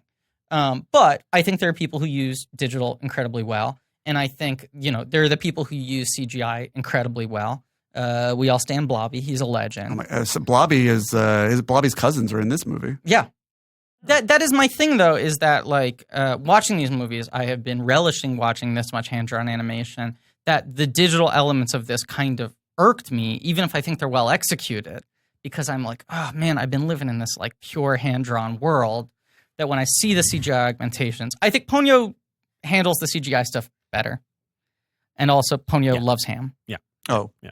But I think the crazy sort of sparkly ocean effects in Ponyo that you could not do hand-drawn. Ponyo is a pretty perfect looking movie. Right? Yeah. This maybe has a couple moments where you're like, ooh, Right. know, and not really an objection. It still looks amazing. This is an amazing looking movie. It's real pretty. Yeah, it's pretty. Howl. Yes. He real pretty. Howl is Miyazaki's like ultimate anime boy. He is like the only, one of the only Miyazaki. I mean, especially because it seldom goes into like the male, like pinup sort of look. He's really fucking but hot. like Howl's super fuckable, and he looks like. Also, I don't know how old he is. I feel like he's always younger than I think, so I should be careful. But Howl? Yeah. We think he's a minor? I mean, he's like there's the vibe that he's like kind of hundreds of years old, but also that he is a little boy. He was a little boy. He was spotted with Bryan Singer at the Chateau. Oh, I'm not drawing any yes. conclusions. Jesus. I just want to thank Griffin for He was auditioning taking for Havoc. what I said and then making it worse so that I was sort of off the hook. That's just good hosting. They were in talks. But he is an anime boy. He could He have is been 27 years according to the Ghibli Wiki. Okay. He could have been The plucked, Ghibli Wiki. he could have been plucked from like an average anime and not straight from the Yes. sort of No, Ghibli. he's Right. got that, but he's Right. so, it's Just the the look. I It's mean, he the looks emo like the Puppet era. Master He's from so Ghost in the Shell or something. cool Yes. guy. Well, the Puppet Master has more of a gender fluid thing going on that Cool Hal person. doesn't. But I finally broke down and I watched this one with the dub. Interesting. Not a dub I'd highly No, recommend. really? no, I thought Kind it, of a I thought bad it was dub. good, but I know it's not famous for being one of the better dubs. I was I don't like perfectly the dub. satisfied with it. It's fine. Billy Crystal's good. Crystal Okay, is so rocking this is what I want to say. Crystal's in the pocket. Billy Crystal, man, I've never said anything bad about on this podcast before. I've only spoke highly of. Right. And if you ever speak poorly of him, you demand that Ben edit it out. Right. Right. did you ever hear and about the Sundays he spent with his father? I heard they're great. He likes the Yankees. I know, and I love it. I have Billy nothing Crystal. negative to say about it. Yeah. I love his sort of emotional tendencies. I love his love of old Hollywood. Weird for Miyazaki to cast, although I don't know how involved Miyazaki was, with the ultimate Oscar host Yes. right after boycotting the Oscars. I think he demanded Crystal.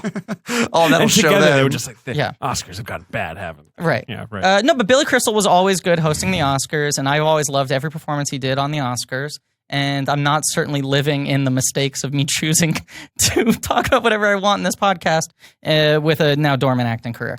But Billy Crystal kills it in this movie. Yeah. I think the dub is incredible. You think it's incredible? I think it's one of the best I think dubs I've ever Bacall's heard. really good too. I switched over to the dub to remind myself because I think I saw the dub in theaters. And I switched right back. I was like, Well, this is the no, other thank thing you. I wanted to say. Why I brought it up. Bale's really fucking hot in this Oh, movie. Bale's great. Bale slays it. It's also you have the added benefit of picturing whenever you get bored Christian Bale in the recording booth rather, having to talk about like the Witch of the West and how like sad he is that he's not hot for the moment. And this is 2004. This comes out. 5 in the U.S. 5 in the US. Premiered at Venice. in Okay, 04. so this Did is he like starve himself for this role? He grew bird feathers. Did he Yeah. did he train to become animated? So we're talking, it's right before Batman Begins, you know, when he's making it, he's probably machinist weight. Do you Maybe, think I he don't like know. tore the sound recording guy like a new asshole when he like accidentally whispered in his ear line? what I like about this performance is I feel like it's Bale in the like Little Women Newsies mode. Right. Like the trajectory people thought he was going to have. People thought as he a was young going to be a actor. cutie pie, I feel right? like it's right. one of Christian Bale's best performances. He's really good. He's so charming. The face David L. Sims just made was so unhappy with what I just said. I was just like, I was all in on Hal between the design and his voice. He is such a little Emily, go on, sorry. a little charming wizard. Yeah. The thing that's weird about the dub and sort of interesting is the way she switches between voices in the middle of a line. You know, because sometimes her face will change to young again. Yes. And Emily Mortimer will do that. You know, Right. like it's one actor in the Japanese version. The other weird thing is that Emily Mortimer is hired to play a child. She's not a. I mean, She's not a child. Like She's like a teen. yeah, late teen. But Emily Mortimer is not a teenager. Actually, she is. She's Jack disease. Okay. Yeah, eternal bones. teenager. Opposite Jack. I remember. I don't fuck She with has that. very delicate bones, and she brings. I think like she has the right spirit, the right naivete mixed with curiosity. I think it's a very good for performance. That performance.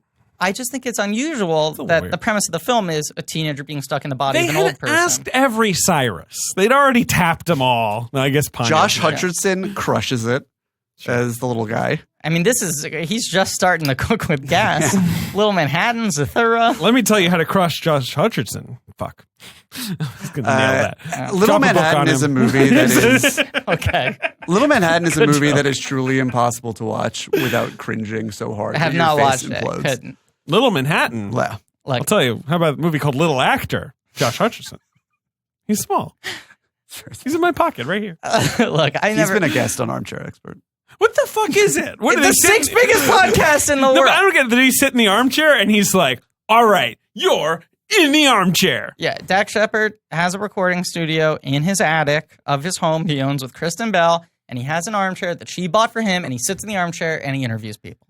So it's just an interview show. Humongous. Okay. But I'm saying like the armchair expert doesn't actually, it's not like someone comes in and they're like, the thing I'm an expert about is. But the thing is that like home gardening. Dak Shepard's whole thing is this sort of is very insecure about Yeah. masculinity. He's very performative masculine sense. He needs to be able to do anything. If he sees like a flat tire, he's got to fix it. You know, he's by a lot of things stuff with cars. He And considers so- himself. He has sort of an expert complex. Aha. And he has to sort of convince Like he himself can't do that anything he doesn't without. know everything. Right. Okay. He is the titular armchair expert. So as an interviewer, it's like he wants to know as much as the person he's talking to. Does about. he like talk about without a paddle a lot? Or Yes. Yes. He had Seth Green on. They go into it. They get into it? Yeah. Finally. Right in the river. But wait, do they have paddles? No. It's interesting though to hear not a one. someone talk about like these forgotten movies, like which were obviously, understandably, such pivotal moments in their lives. Of course. And these are movies that to use the parlance of this show, no longer exist. But for them, it is a chapter in their existence. He's like above the title on a studio film. Yeah, he directed Chips. He directed Chips. Does he, when he talks about Without a Paddle on Armchair Expert, does he call it paddle? He might. It's one of my favorite things when people On talk paddle. about This their picture I project. did in 03. They just pick one word from Yeah. the title. He would be a great voice in a Miyazaki dub. I don't know who he would play in this film, but I do think everyone is very well cast. It was a picture I did with Brill. Paddle. I don't know. I had to look I was up doing a the movie with Steve Brill when we were filming Paddle, actually. And Abraham Ben Ruby, that guy's got stories. Who's that? He's him. He's Jerry from ER. He's in Without Oh, a Paddle. God. He usually plays like giant people. Jerry 'cause is he's very AWOL. large. I'm in season 6 right now. 'Cause Jerry is AWOL. Jerry got a job on. Sometimes Abraham Ben Ruby would get hired on other shows, so then wow. Jerry's not in ER Yeah.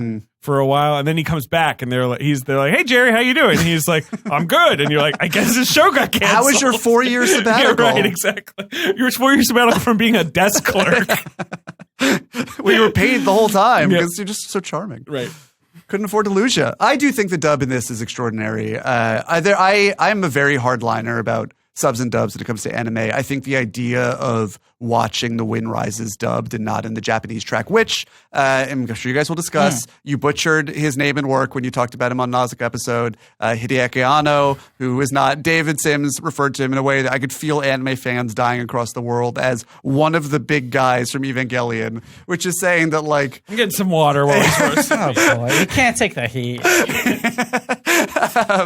which is it's like I don't know. I don't know what the appropriate analog for that would be, but he is Evangelion.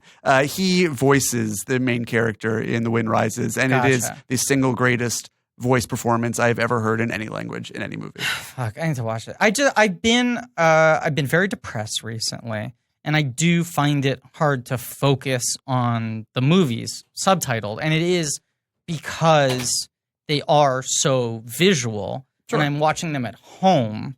That the sort of like shifting of concentration has been difficult. You for will me. find the Hideaki Anno. I've watched voice every other one interesting. with subtitles, and this was the first one where I broke down and was like, "I'm just gonna." Well, if you're feeling tired, right? Yeah. But Right. he does something, and we won't have to belabor this because you do a whole episode on it. But like, he does something that I've never heard before, which is just like it's just it doesn't feel like he's in a booth recording something. It feels like a human being that's just sort of like in this animated shell. It's a very organic, grounded, fraught performance, unlike the sort of broader stuff that you hear in House Moving Castle. But Who are you talking about? Hideaki Anno in The Wind Rises, who plays the lead guy. It's David incredible. Sucking on a clementine. It went everywhere. But also, if you're depressed, you can Yeah. watch the dub of Neon Genesis Evangelion. That's a show for depressed people. Really? Yeah. Trying to figure out if I should wallow in it or fight gotta against wallow. it. Right. I love to wallow. And there are the angel and devil on my shoulders, the two Davids. I'm an angel. I just want to point out that Angel hasn't fallen. Ehrlich started criticizing you. You threw your arms up in the air, walked out of the studio, and came back in sucking a clementine the second the subject was over. And now he's making his This is stinky my baby sucking a face. clementine. But Oh, it's fine. You weren't an anime boy. You know, you probably, you got your own stuff. I do feel like I'm getting raked even more than usual for mispronouncing things on this miniseries. it's not As like, if I that's don't what you mispronounce do. every American word. You I mispronounce everything. I said hyperbole for 4 years on this podcast. Yeah, there's a guy in the Reddit who's writing like We thought book you were length talking about- bursts about the way the language is used and even like the titles of these movies. So Right. You were the talking resources about the are coming sequel to the you. movie Bowl. I know you did. But Lauren Had to get that in Bacall, there. Lauren Bacall of Lauren Ernest Bacall. and Celestine fame. So I saw Ernest and Celestine in this economy? I saw. What if Ernest and Celestine? I all know saw Ernest. The Hobbs and Shaw of 2014. I saw a movie with Lauren Bacall in it last night at Metrograph. Okay. And then did not realize that Lauren Bacall was in the dub of this movie. What movie did you see? I saw the Cobwebs, the Vincent Minnelli movie. How was it? Very weird. Never seen that. Don't think I like it. I like Minnelli. I do too. Right. This is a mental institution drama that is largely about drapes. Yeah. It's like a And in drape the 40s thriller. and 50s, they had a really pretty strong handle on what that would look like. So that's the thing. But it's like Richard Widmark and Charles In Boyer, the 50s, there were so many movies about drapes, though. It's just Lillian like, Gish. it was like Marvel now. It's my problem just with like the drapes Hitchcock's cinematic Spellbound. universe. Right. It's just like they're talking about psychology in a way that has not aged well. Well, this movie is mostly them talking about which drapes they're going to pick, and I'm not overstating this. It's 75% drapes. But I was watching Lauren Bacall in like peak like It's a 50s. young- sure, right. Lauren Bacall, where I'm just like, God damn it, that's a fucking movie star. Sure. Like she doesn't talk, I think, for the first 30 minutes of the movie, and she's just in group scenes. Mm-hmm. And because it's like Minnelli, it's like the group scene is a oneer. Sure. Like it's a master shot with a little bit of camera movement. So you're just watching her in the background of a shot, like read a newspaper or whatever. And I'm just like, look, like that person just It's knows like Dogville. how to be on camera. You can Right. just see through the set, and she's Right. making a pie or something. Right, she's just like there. And I'm like, that's someone who just like knows how to fucking be on camera and be electric. Mm-hmm. And like, look at how much control she has over her movie star persona, how she like catches the light and how she's dressed and all this.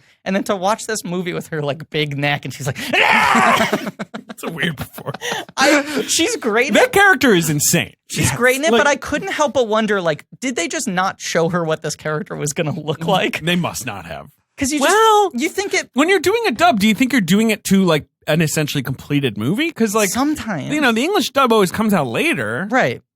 I mean, a lot of the rewriting, because I watched it with the dub, but with the subtitles from the Japanese version. Well, that's insane. I want to see what the differences Yeah, I get were. you. I do that. And for this one, the differences are just paraphrasing to fit the meter of the mouth movements. Right. It's like they'll reconstruct the sentence. I think the longer things went on, the Yeah. more that became. Because those earlier ones, as some fans have noted, like Right. in Nausicaa, she's like, "What's over there? Oh my god!" Like that sort of thing Right. of like kids need dialogue at all times. just We gotta say, gotta like, cram it with. The opening of this movie, I don't know if you want to set up the plot, but like the opening of this movie is What's set up the plot? a castle moves.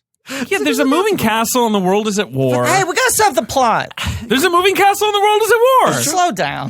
but Christian Bale, the way, like, you know, in their meet cute where he is basically playing like Mystery, the pickup artist, and he like swings in and starts negging the bad guys, and then is like, oh, these like wannabe rapists aren't so bad, which is a weird line.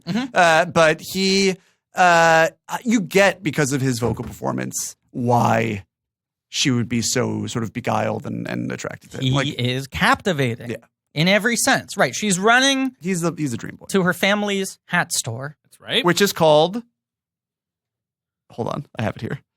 Where did I write it down? This is very important. It's called Hatter's Hats. It's a really good name. Hatter Hats. Hatter hats. Okay. It's so nice. I named it twice. Yep. And she runs into this wizard pickup artist who saves her. Mm-hmm. But she's very quickly cursed by. Almost inexplicably. Right. A mean old lady. A very jealous old lady. Jealous of her youth. Yes. In the Her joie book, de vivre. the Witch of the Waste is like the main villain. Uh-huh. And in this, I think it's like she's a villain for 5 minutes, then she gets cucked. And then she spends the rest of it being like a nice old lady. Right. I mean, Miyazaki doesn't really, at this point going forward, I mean, really, for a while now, has not believed in villains. Doesn't really like villains. Doesn't like them. Doesn't have them. That's his whole thing, kind of. Is Pretty to much. like remove these binaries. Right. Right. Right. He takes aim at certain flaws that manifest in people, vanity being Right. one of them in this movie, which, especially with the Witch of the Waste, is a big thing. But he doesn't really Don't hold like the that people meeting is accountable. Clementine. I gotta say, for the listener at home, Sims is going full Chalamet on this Clementine. You didn't eat the peach. I'm eating the peach. Well, yeah, and for the listener at home, Sims isn't eating it. When I said he's going full Chalamet, He's doing the full Chalamet if Armie Hammer hadn't showed up. He's completing the act. Messy Clementine. jeez, least professional person in the world. You know, this right now, what we're witnessing Yeah. is why I don't eat fruit. I would love to see David participating in the presidential debate. Ben just left. And the second anyone just says, like, Sims, your healthcare policy is full of holes, you just throw your hands up in the air, walk off stage, and come back with a peach. Just eating fruit. Thanks, buddy. Okay, and Ben brought up paper towel. That's the Appreciate worst it. episode ever. Ehrlich's fighting. Fighting. I'm just save admiring this Ben's episode. producing. He sensed a need, and he went and fixed it. Sen- Can I give my takes? Please. Namesake. Okay, so I watched this movie this morning. Cool. Okay. It's actually kind of a cool movie to watch first thing in the morning. Yeah. Sure. Very Yeah. atmospheric. Mm. Cup of coffee and some Howl. Yeah. Okay. Um, Gotta have your do you guys Java. believe in demons? Do I? Yeah, What I do think you there's one in the White House right now. Hey, oh. Donald Trump more like Satan Trump. I don't know. A demon Donald Satan. Trump. Now, I don't know very much about most things in the world. Japan, my understanding is they have culturally a mythology about demons and spirits. I'm not that familiar, but they have their own unique kind of Sure. Yeah. thing going on there. Correct. Oni. I don't even know what that is. No. That's, I mean, But I'm I not going wanna to speak say on this. behalf of Japanese folklore, but Not a religious person. Mm. Don't really believe in the afterlife Are or you like about to start a demon cult on our spirituality. podcast? All I want to say is that I do believe in demons. Of course you do. though, okay. Of course you do. Hey, David, I think it's important to consider your mental health. That's Do you true. agree? Yes. Okay. I think we all need someone to talk to. No, but here's the problem. It's so hard to find a therapist. It's really hard to find a therapist. Like, what if they don't take the right insurance? What if they're in a weird part of the city? What if they their schedule doesn't line up with your schedule? You finally get some weird appointment that doesn't really work with your schedule. You show up and they're a dang freak, which happens. Sure, You know? Yes, you could have a personality mismatch. Right. So our sponsors, Talkspace, have really made this process Friends of the show. so much easier. Their therapy for how we live today. It's mobile. It's available when you need it. It's affordable. It's online therapy. You can just provide your preferences. They'll match you with one of 5,000 therapists that they have, and you can send them unlimited text, audio, picture, video messages anyway, anytime. That's some real accessibility. Yes, it's You don't not like a usually get 1 that. hour window a week or whatever. Right. No. There's a million people who use this service. It matches, the matching process takes all your unique preferences into account. It finds someone whose style matches your needs. If you want to switch therapists, you can do so at any time, no cost. And you can send unlimited money. You just don't have to wait for your appointed therapy time. You can talk whenever you're feeling like you have a tough time. Like now. And about a month of therapy on Talkspace costs about the same amount as a single face-to-face session. So Talkspace has more than 5,000 licensed therapists who are experiencing addresses the challenges we all face. So to match with your perfect therapist for a fraction of the price of traditional therapy, go to Talkspace.com, make sure you use the code CHECK, and you can get $65 off your first month and show your support for this show. That's CHECK at Talkspace.com. You'll get $65 off your first month. Something I wrote down in my notes was sludge demons in top hats. How do you feel about that? They're great. I wish that I had sludge friends. I just You I kind of do. I wish that every morning I made my eggs and my fire talked to me. It sounds like a great breakfast. Can we talk about the fact that Billy Crystal is literally straight fire in this movie? He is. He is the fire emoji if animators had to spend 2 years animating. Is this him. his last good performance? Monsters University. I'm sorry, I couldn't hear that eye roll. Can you do it louder? Creak. Oh, there's someone at the door. Oh, okay. Hey, it's me. You don't like It's me me, in Monsters Calcifer. University? Oh my I God, gotta go to a Yankees game right now. Mike Wazowski, my favorite friend, and look at how well animated you are. I will I got say another character coming in, the Jazz Man. Bring him in, Oh, boys. no, wait, no, I don't What do you wanna mean say you're anything. calling the No, police? I don't want to say anything bad about Billy. I'm trying to be positive. the pivot in the second half of this movie to actually Calcifer is the most important character. Love is it. Not one that I That's not one that I enjoy. right. All right. What? You don't like it? No. I like The it. second half of this movie is where Well, the second half of the So movie. to quote an immortal Dax Shepard film or the title of one, this is where you leave me. I greatly prefer the first hour of this movie. Really? But Howl's not. There's not a lot of Howl in the first hour. There's just the right amount of I Howl. think you get it right. You get a nice sort of buffet of all these different Howl's elements. busy. You get it. Like The he's world doing building. things. Yeah. He's busy. He's turning into a giant raven or something and fighting wars. And every time he shows up, it's a great time. The second half becomes so much the anti-war stuff. It does. It does. Which I think is thematically the best thing about the movie, but the way that it's expressed, It's a little when they yes. killed the it's just a little bit too much, too on the nose. It Yes. sort of gets diluted where I know exactly what's going on under the surface during the first half of this movie. Yeah. And then as soon as he goes to see the king and the Right. Lord He's Bacall like a and so on. Birdman. Yeah. Yes. Yeah. No. I mean, but I love the Birdman stuff. But once they lean into the Birdman stuff and it really is just sort of about the logistics of him fighting and turning, and they start making up these rules about Calcifer is a shooting star and he's got Howl's heart, and they just cut to a little heart sitting in the fire. It's it's been there the whole time. That stuff, it gets a little too plotty for me. And if I'm watching a Miyazaki, I'm wanting the organic, sort of free flowing, sort of dream logic thing. Right. And it starts conforming to a little bit more of. It gets a little bogged down in world building. Which makes sense when you view this movie as a product of his anger. This is a tiny, he's got a specific axe to grind. Whereas this stuff about learning to enjoy being old feels so natural. I love how it's him sort of unbothered she pontificating. is. That scene where she's climbing up towards the castle for the first time, and she's like, "I like being old. Nobody bothers you." I love her. Is there a protagonist like her in an animated movie? She's wonderful. She is, and it's a really interesting inversion on the fact that Sophie, until she's transformed, laments that she doesn't get enough attention. Yes. And it's fun to see her sort of swing the other way. I think that it's sort of the arc of life in a Yes. lot of ways. Right. Where at a certain point you're like, it's so great that people leave me alone. Leave me alone. I also think it's such a great high concept premise because you have so many movies where it's a kid wakes up and they're in the body of a 30 to 40-year-old movie star. But none of them are just you're fucking old now. Right. Now you're a geezer. And I love that there's only 5 minutes of her freaking out.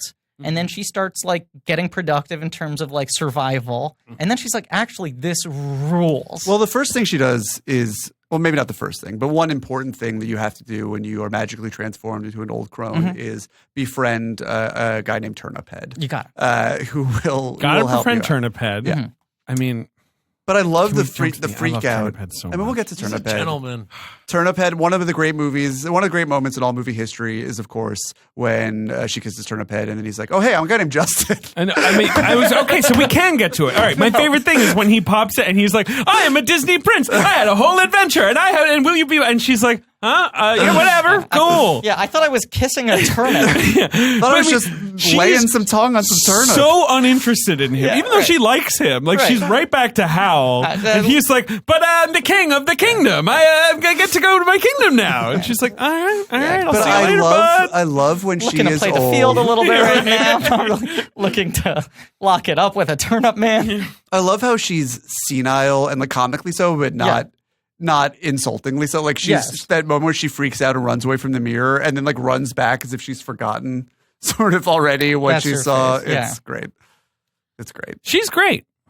She's a great kid. She's a great kid. She also has this line that in the dub is delivered so beautifully, which is actually what's Sophie's sister, who I would watch an entire movie about because it seems like she is getting around that restaurant. Literally, there's 5 minutes of everyone just being like, "Hi, Letty. Hi, Letty. Hi, Letty." They all know her very well. But she says to Sophie, "Oh, hey, someone just told me you floated down to the balcony," which is just like, it throws you off, but it also, in a way that is very organic, in a way that some of the stuff in this movie is not, establishes how this world is right in the middle of a Venn diagram between fantasy and reality.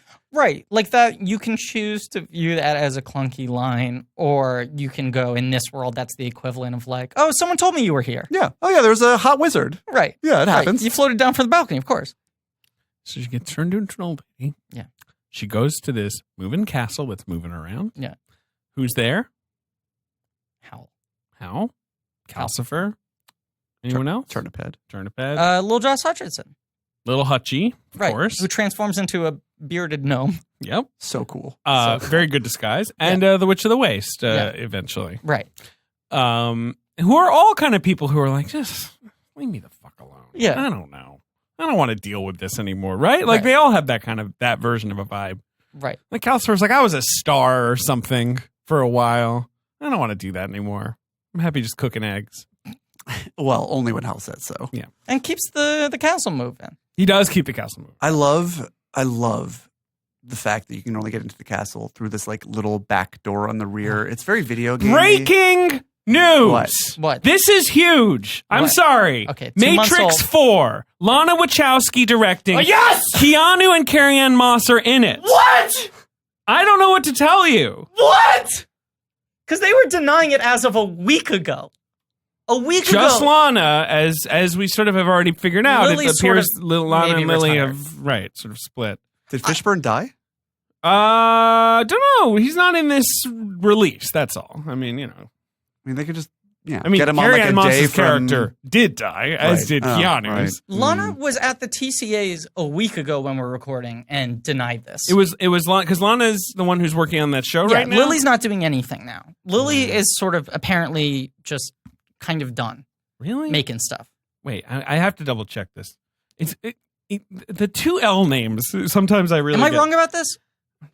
No, Lily was the one who was just she was at a GLAAD panel. Oh, interesting. Talking about Sensei, and she's the one working on the new They show. have Okay. they have creatively, it seems, divorced. Mm. So it's Lana is the who is the one that looks like Duna Bay and Jupiter Ascending. The Wow. big pink dreadlocks. Sure. So they're fully. Wow. And it's not a Zach Penn movie. I fucking hope not. And they're Jesus. coming back. Did you see the other crazy story? What? The Spider-Man thing. Sony's taking away Spider-Man. Yeah, that seems like public negotiation though. Wait, what are they doing? So Feige's like, I'm not producing any more Spider-Mans. He's out of the cinematic universe. Whatever. I mean, but that to me more feels, negotiating public where they're like, yeah, it's not going to happen. And then like maybe there'll be a fan backlash and Sony will be like, all right. Lucky Like, what do for you want? Jada Pinkett Smith that she was killed from Angel Has Fallen, so she'll be free to go Naomi. do Bring Matrix Naomi 4. back! Yeah. Bring the fucking Merovingian back. Bring back the Merovingian Animatrix. Disney Plus series. Or HBO Max, whatever, whoever owns this. Yeah. Huh. This is crazy because I feel like Lana said, I'm not involved at all. Right. I wish Lily. Lily said, I'm not involved at all. I wish him the best of luck. I hope it's better. Right. Because there was that initial, they're exploring. Zach Penn was going to do like a young Morpheus movie with Michael B. Williams. Michael B. George. Sorry.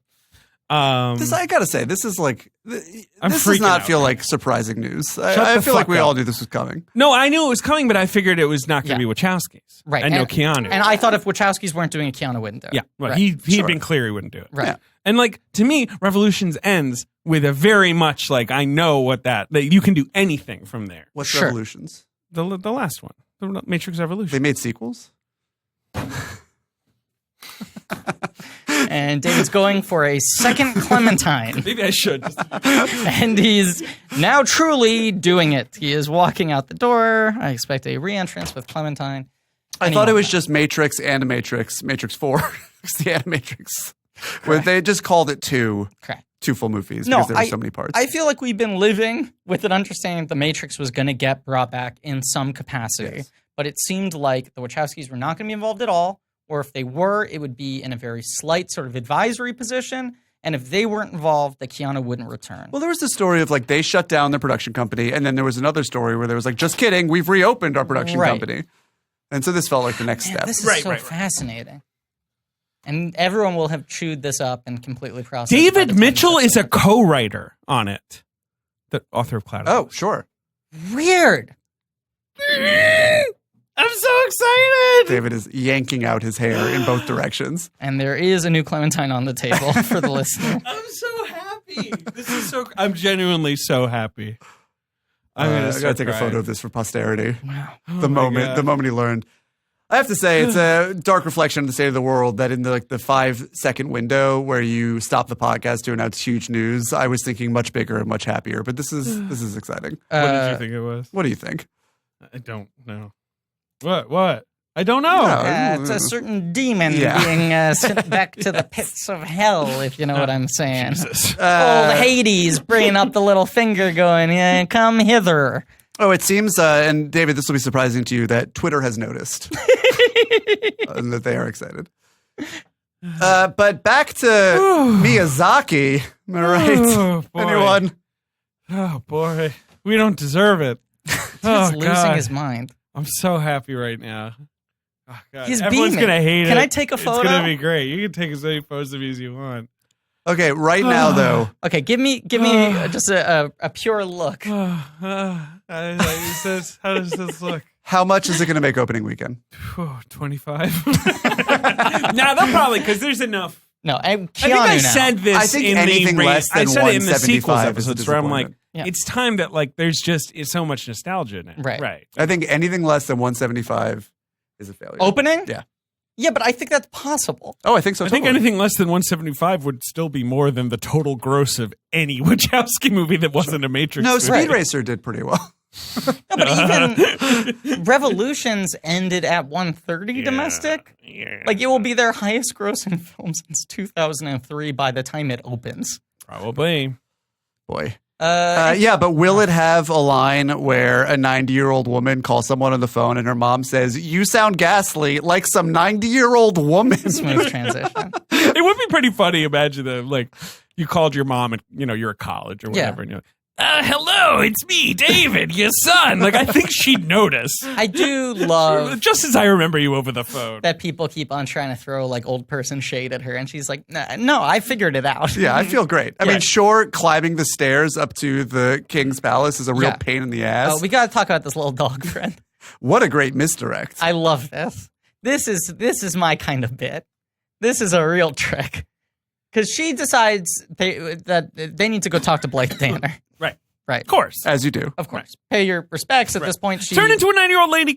I loved Give you Mike and a I'll call. see you in my right, dreams. Right. She's already won an Emmy for Huff, and you just have to go and kiss the ring and pay your respect. She won 2 Emmys. I for believe she won too. Huff. I believe you are. I believe right. she was an unstoppable driver. Any season that Huff was on, 2, she won. Was that the docudrama about Felicity Huffman? Yes, exactly. Wait a second. What is it? Lily Wachowski rebooting Huff?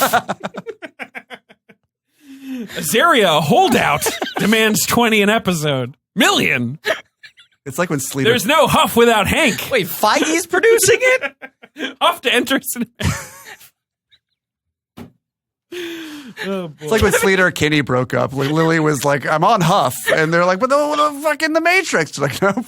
Kevin Feige cast as Huff? he's taking the role. What was the thing I was going to say? The dog is introduced. Oh, they have to go talk to Blythe Danner. A long set of stairs. And she knows that Howl is going to disguise himself in some way. Right. But he won't tell her how. Right. So she's looking around and she's like, it's a street urchin, that'd be a little sloppy, umbrella, not a lot of mobility. Like she's like running through all the possibilities of what he could be disguised as. And then the world's goofiest looking dog shows up.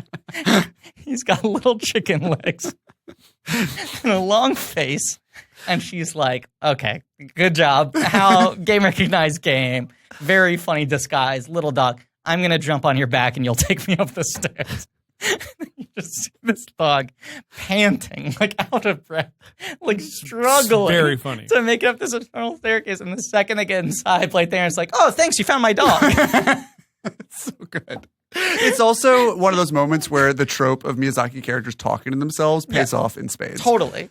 But just her being like, your dog? And she's like, yeah, no, I sent my dog downstairs to help find you. Was it? But she led you up the stairs, right? You didn't take advantage of her in any absurd way, did you? And then immediately Hal comes in with his disguise and is called out. Like is totally caught.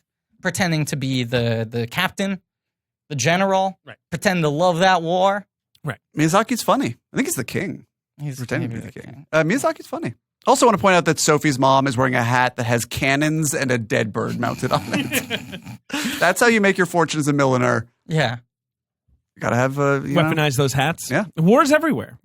War even on hats. That's how you know it's gotten bad. Not even hats are safe. Ben, did you have anything else to say apart from you believe in demons? I'm sorry. I realize we may have cut up your take corner. Believe in demons. Believe in fuck with demons. I think demons are ancient aliens. Okay. A lot to go in there, but I guess we'll just sort of like sludge people are cool. Right. What did you guys think of Howl's digs? Because I didn't think it needed to be cleaned. The titular moving castle? Yeah. The castle that I thought the castle looked pretty good. Moves. Right. Yeah, I thought it looked pretty good. I like when he goes like and then like rearranges it. I think that's cool. As someone who lives in like a New York apartment. Sure. It's sort of like a fun it doesn't dream. move at all. Yeah. Right. Well, also, but like you can't just be like, what if there was like a bathroom right here? You know, like let's just move everything It's around. also transforms. I do love that Sophie's just like, oh, I'll pretend to be the maid. And they're like, yeah, I guess we might have hired one of those at some Right. point. And she's like, Howl hired me. I'm like, Howl? I haven't seen that guy in a while. This is his castle. Howl just rolls with it. He's so good natured. He's like, oh yeah, hey, like, well, we can all be friends. It's very. I feel like all his emotional energy is going to like being a bird warrior on both sides of the war. So I guess when he comes back, there is a sort of like chill. You seem nice. Japanese RPG element Right. of gathering a party. Like everyone they meet, they're just like spin in a circle. You're part of the party now. Right. You have your function, and there is a nice little spirit of solidarity in that. Yeah. They feel like the misfits a little bit. Yeah. They're like the house of lost toys. Can I just say that Ange texted David, are you okay? In response to the Matrix news, and David responded with 5 crying emojis. I'm crying right now. This motherfucker's still just peeling a clementine. These clementines are made of iron. Where do you guys buy your clementines? Amazon.com. Bad company. Did something wrong clementine-wise, I'll tell you how much. Really bad company. Do you remember like the craft services at the Tick where the clementine's impossible to peel? Yeah. Sorry for bringing up. They were laid out by Bezos himself. Yeah, right. Him and Billy Crystal together. What about when Sophie says, there are so many good lines in this dub. Is this a Lasseter joint? Yeah. I don't want to. I mean, he's not. He's sort of. I don't know He how would just directly come in he and was hug over people. seeing Yeah. it. He was big in negotiating the deal. Right. I feel like Sophie has a line that Lasseter had always hoped a woman would say to him, which is when she says to Turnip Head, oh, you're just a scarecrow. I was afraid you were one of those blob men. Which is the highest compliment I think a woman could pay to some people. Yeah. So Turnip Head kind of gets her into the castle. She works at the castle. Yes. Howl's at the castle. Right. He's not at the castle that much. Yeah, he's out witching about. He's got blonde hair. Then he has red hair. It freaks out about the hair. Yeah. I Yeah. love that scene. Well, he's very emo. Well, he's very vain. I mean, like very vanity is. I mean, vanity is sort of the reason behind this war. And I think in Miyazaki's mind, when you're talking about these powerful empires getting into wars that will only benefit them so much, is often for posturing and vanity and for the optics of it all. And I think it's very pointed that the lady, I can't remember her character, the Blythe Danner character, Suleiman, or Weird name. yeah, is just like. Yeah, I don't know. I've been alive for that. This war's dumb at the end. Well, that's sort of Miyazaki's take, right? Yeah. He's like, these things serve but I no think that purpose. Howl's vanity is a part and parcel of that. But there's the whole element too of with Lauren Bacall when like Blythe Danner like undoes her magic and then she turns into like a mashed potato lady with a penis nose, and Sophie's like, "What's going on here?" And she's like, "Yeah, this is how old she really is. Right. She's using like 99% of her magic to look quote unquote good. She used to be the best witch in the world, Right. and then she got so caught up giving herself like magical facelifts. Right, but that's the same take, right? Like, Right. age, embrace it, baby. And every time she eats anything with that penis nose, she looks like David eating Clementine. Her nose is so pink, and she looks so much like David eating Clementine. For the listener at home, David has morphed now that he has turned off his magic powers in order to eat the Clementine. Had to peel its impenetrable skin. He is now a mound of wrinkles. He used all of his power to will the fully Matrix gray. 4 into existence. Yes. Now it's just... David has no magic left. I don't believe it. He's a no Bring Pants back. Joey Pants. Bring him back. Yeah. Bring them all back. Gotta put him. Chong. Oh, man. Tank. Not like this. Not like this lady. her Dozer back. Switch. Switch. Nintendo Switch. APOC? Yeah, APOC you can keep. He's okay. I like Dave Puck. Yeah, he's cool. Yeah. Hal. How? What do we gotta say? Hal should be in the Matrix 4. How? That sounds Okay, but what's the deal with... Because wizards are super powerful, right? Yeah. And This witches... is like a world where people are like, hey, yeah, this wizard. Yeah. But like, it seems there's no lineage to the wizard. Like, you could just... There are just people who are just born wizards. But, Right. but Kind of an X-Men Kiki's vibe. delivery service is also kind of like that, where Yeah. it's like, oh yeah, what are you, the Newtown Witch? But witches are not like living gods in Kiki's delivery service. No, the wizards have a different status here. Right. Right, because there's the idea of like she was my witch of this castle. Right. Witches You know? are like employees in Right. Kiki's delivery. I mean, they are literally employees in Kiki's Right. delivery They service. They're like provide public function- service services. workers. Yeah. Right. Yeah. But she may as well be like a bus driver. But in here, they are sort of more akin to like the spirit gods from Spirited Away. Yes. Where they are these mythic creatures, which is also doesn't really But they're square also with quasi-human. right. It doesn't really square with the idea that Hal was like a kid and he's only 27 or whatever. But again, this movie is situated right on the border between like fantasy and reality. But it's also like Miyazaki adapting a book where he's like, I don't care about like half of this shit. Right? Like, Right. the book's probably more like, well, let's explain like how this all works. And he's like, I don't care how it works. Right. Well, yeah, it's like a book that he was like, I sign off in the general sense on our company acquiring this because there are elements that are cool. Because I hear that castle move. Right. I have no interest in making this myself. So then once he comes aboard, it's like, okay, what do I want to say that I can like shoehorn into? No, he looks at the book and he's like, okay, there could be a plane here and a plane there, and there could be just some cool looking Star Wars planes, like one-man planes flying in formation in the background of this shot. And I do think like the way that he uses the plane, the war, and the stuff about beauty and Hal being like, I see no point in living if I can't be beautiful. It does feel like a lighter take, like he's building up to.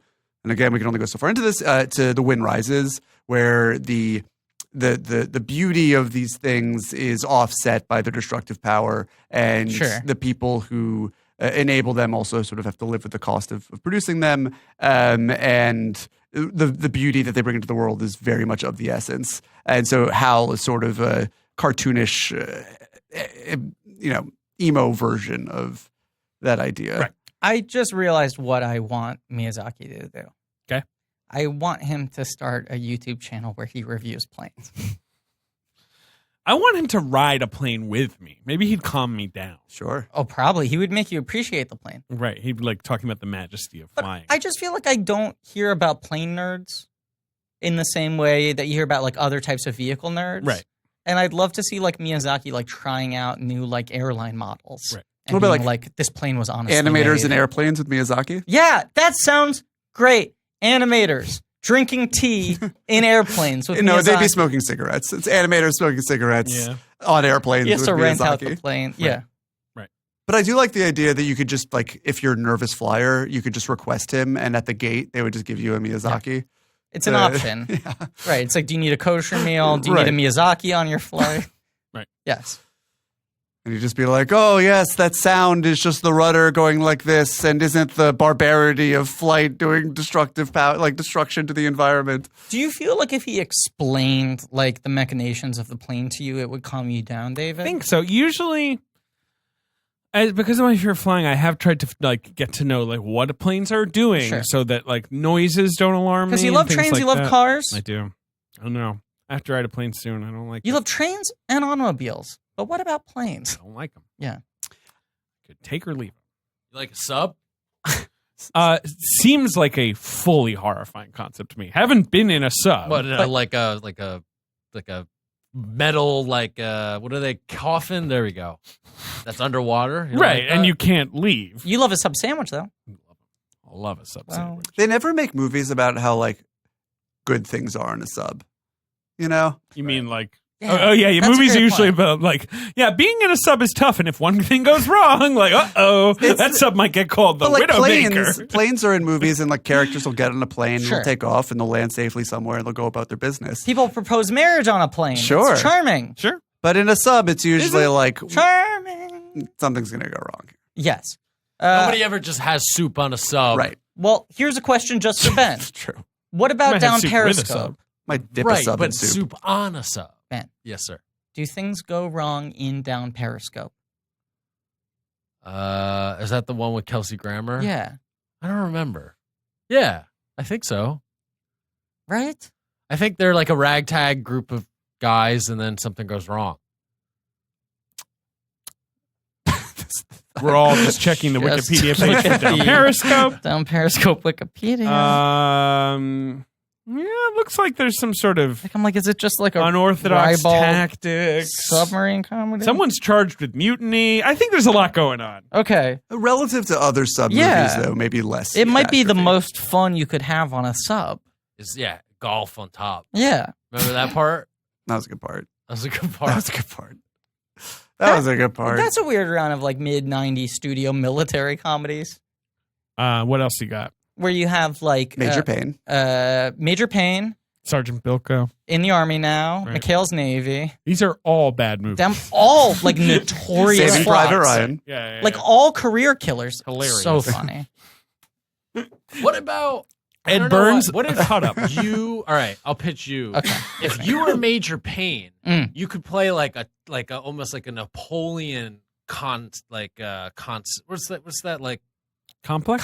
Thank you so yeah, much. Sure. He's saying Napoleon you're short. complex. You want me to reboot Major Payne, and the bit is that this time he's little. He's a short king. Yeah, and he's mad about it. Yeah, I mean, I could do it. Because, well, wait a second. There is another one we're forgetting. Renaissance Man, Oh, yeah. which is Danny DeVito. But, like, Right? That's the one, ultimate right? Napoleon. DeVito comedy. is, Isn't is that considerably Penny shorter Marshall? than Penny Newman. Marshall. This feels like a step back. Yeah. I'm trying to get cast alongside Danny DeVito so I can feel huge and fit. I can't believe. What, the There's- Penny Marshall's gone?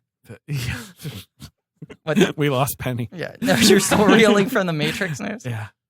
Yeah. What are you That's going to do crazy. for the rest of your day now? I don't know. I have something to do. Is this today. what I it's don't know like, what it like, is. like after sex with you? Oh do you my think? God. Oh. That's what this feels like. It feels like you're nonverbal Yeah, well, now. Like, right. like I'm so you've incredible that- released Yeah. everything. Yeah. Do you want a sandwich? It's just one of those things where I'm like, this is gonna bite me in the ass somehow. This is just I wanted it to go exactly like this. Sorry, It when can't they work when this they way. announced the trip to Greece earlier this year, I felt the vapors in much the same way. Very excited. So you're saying that right now you feel like Bizarro Switch.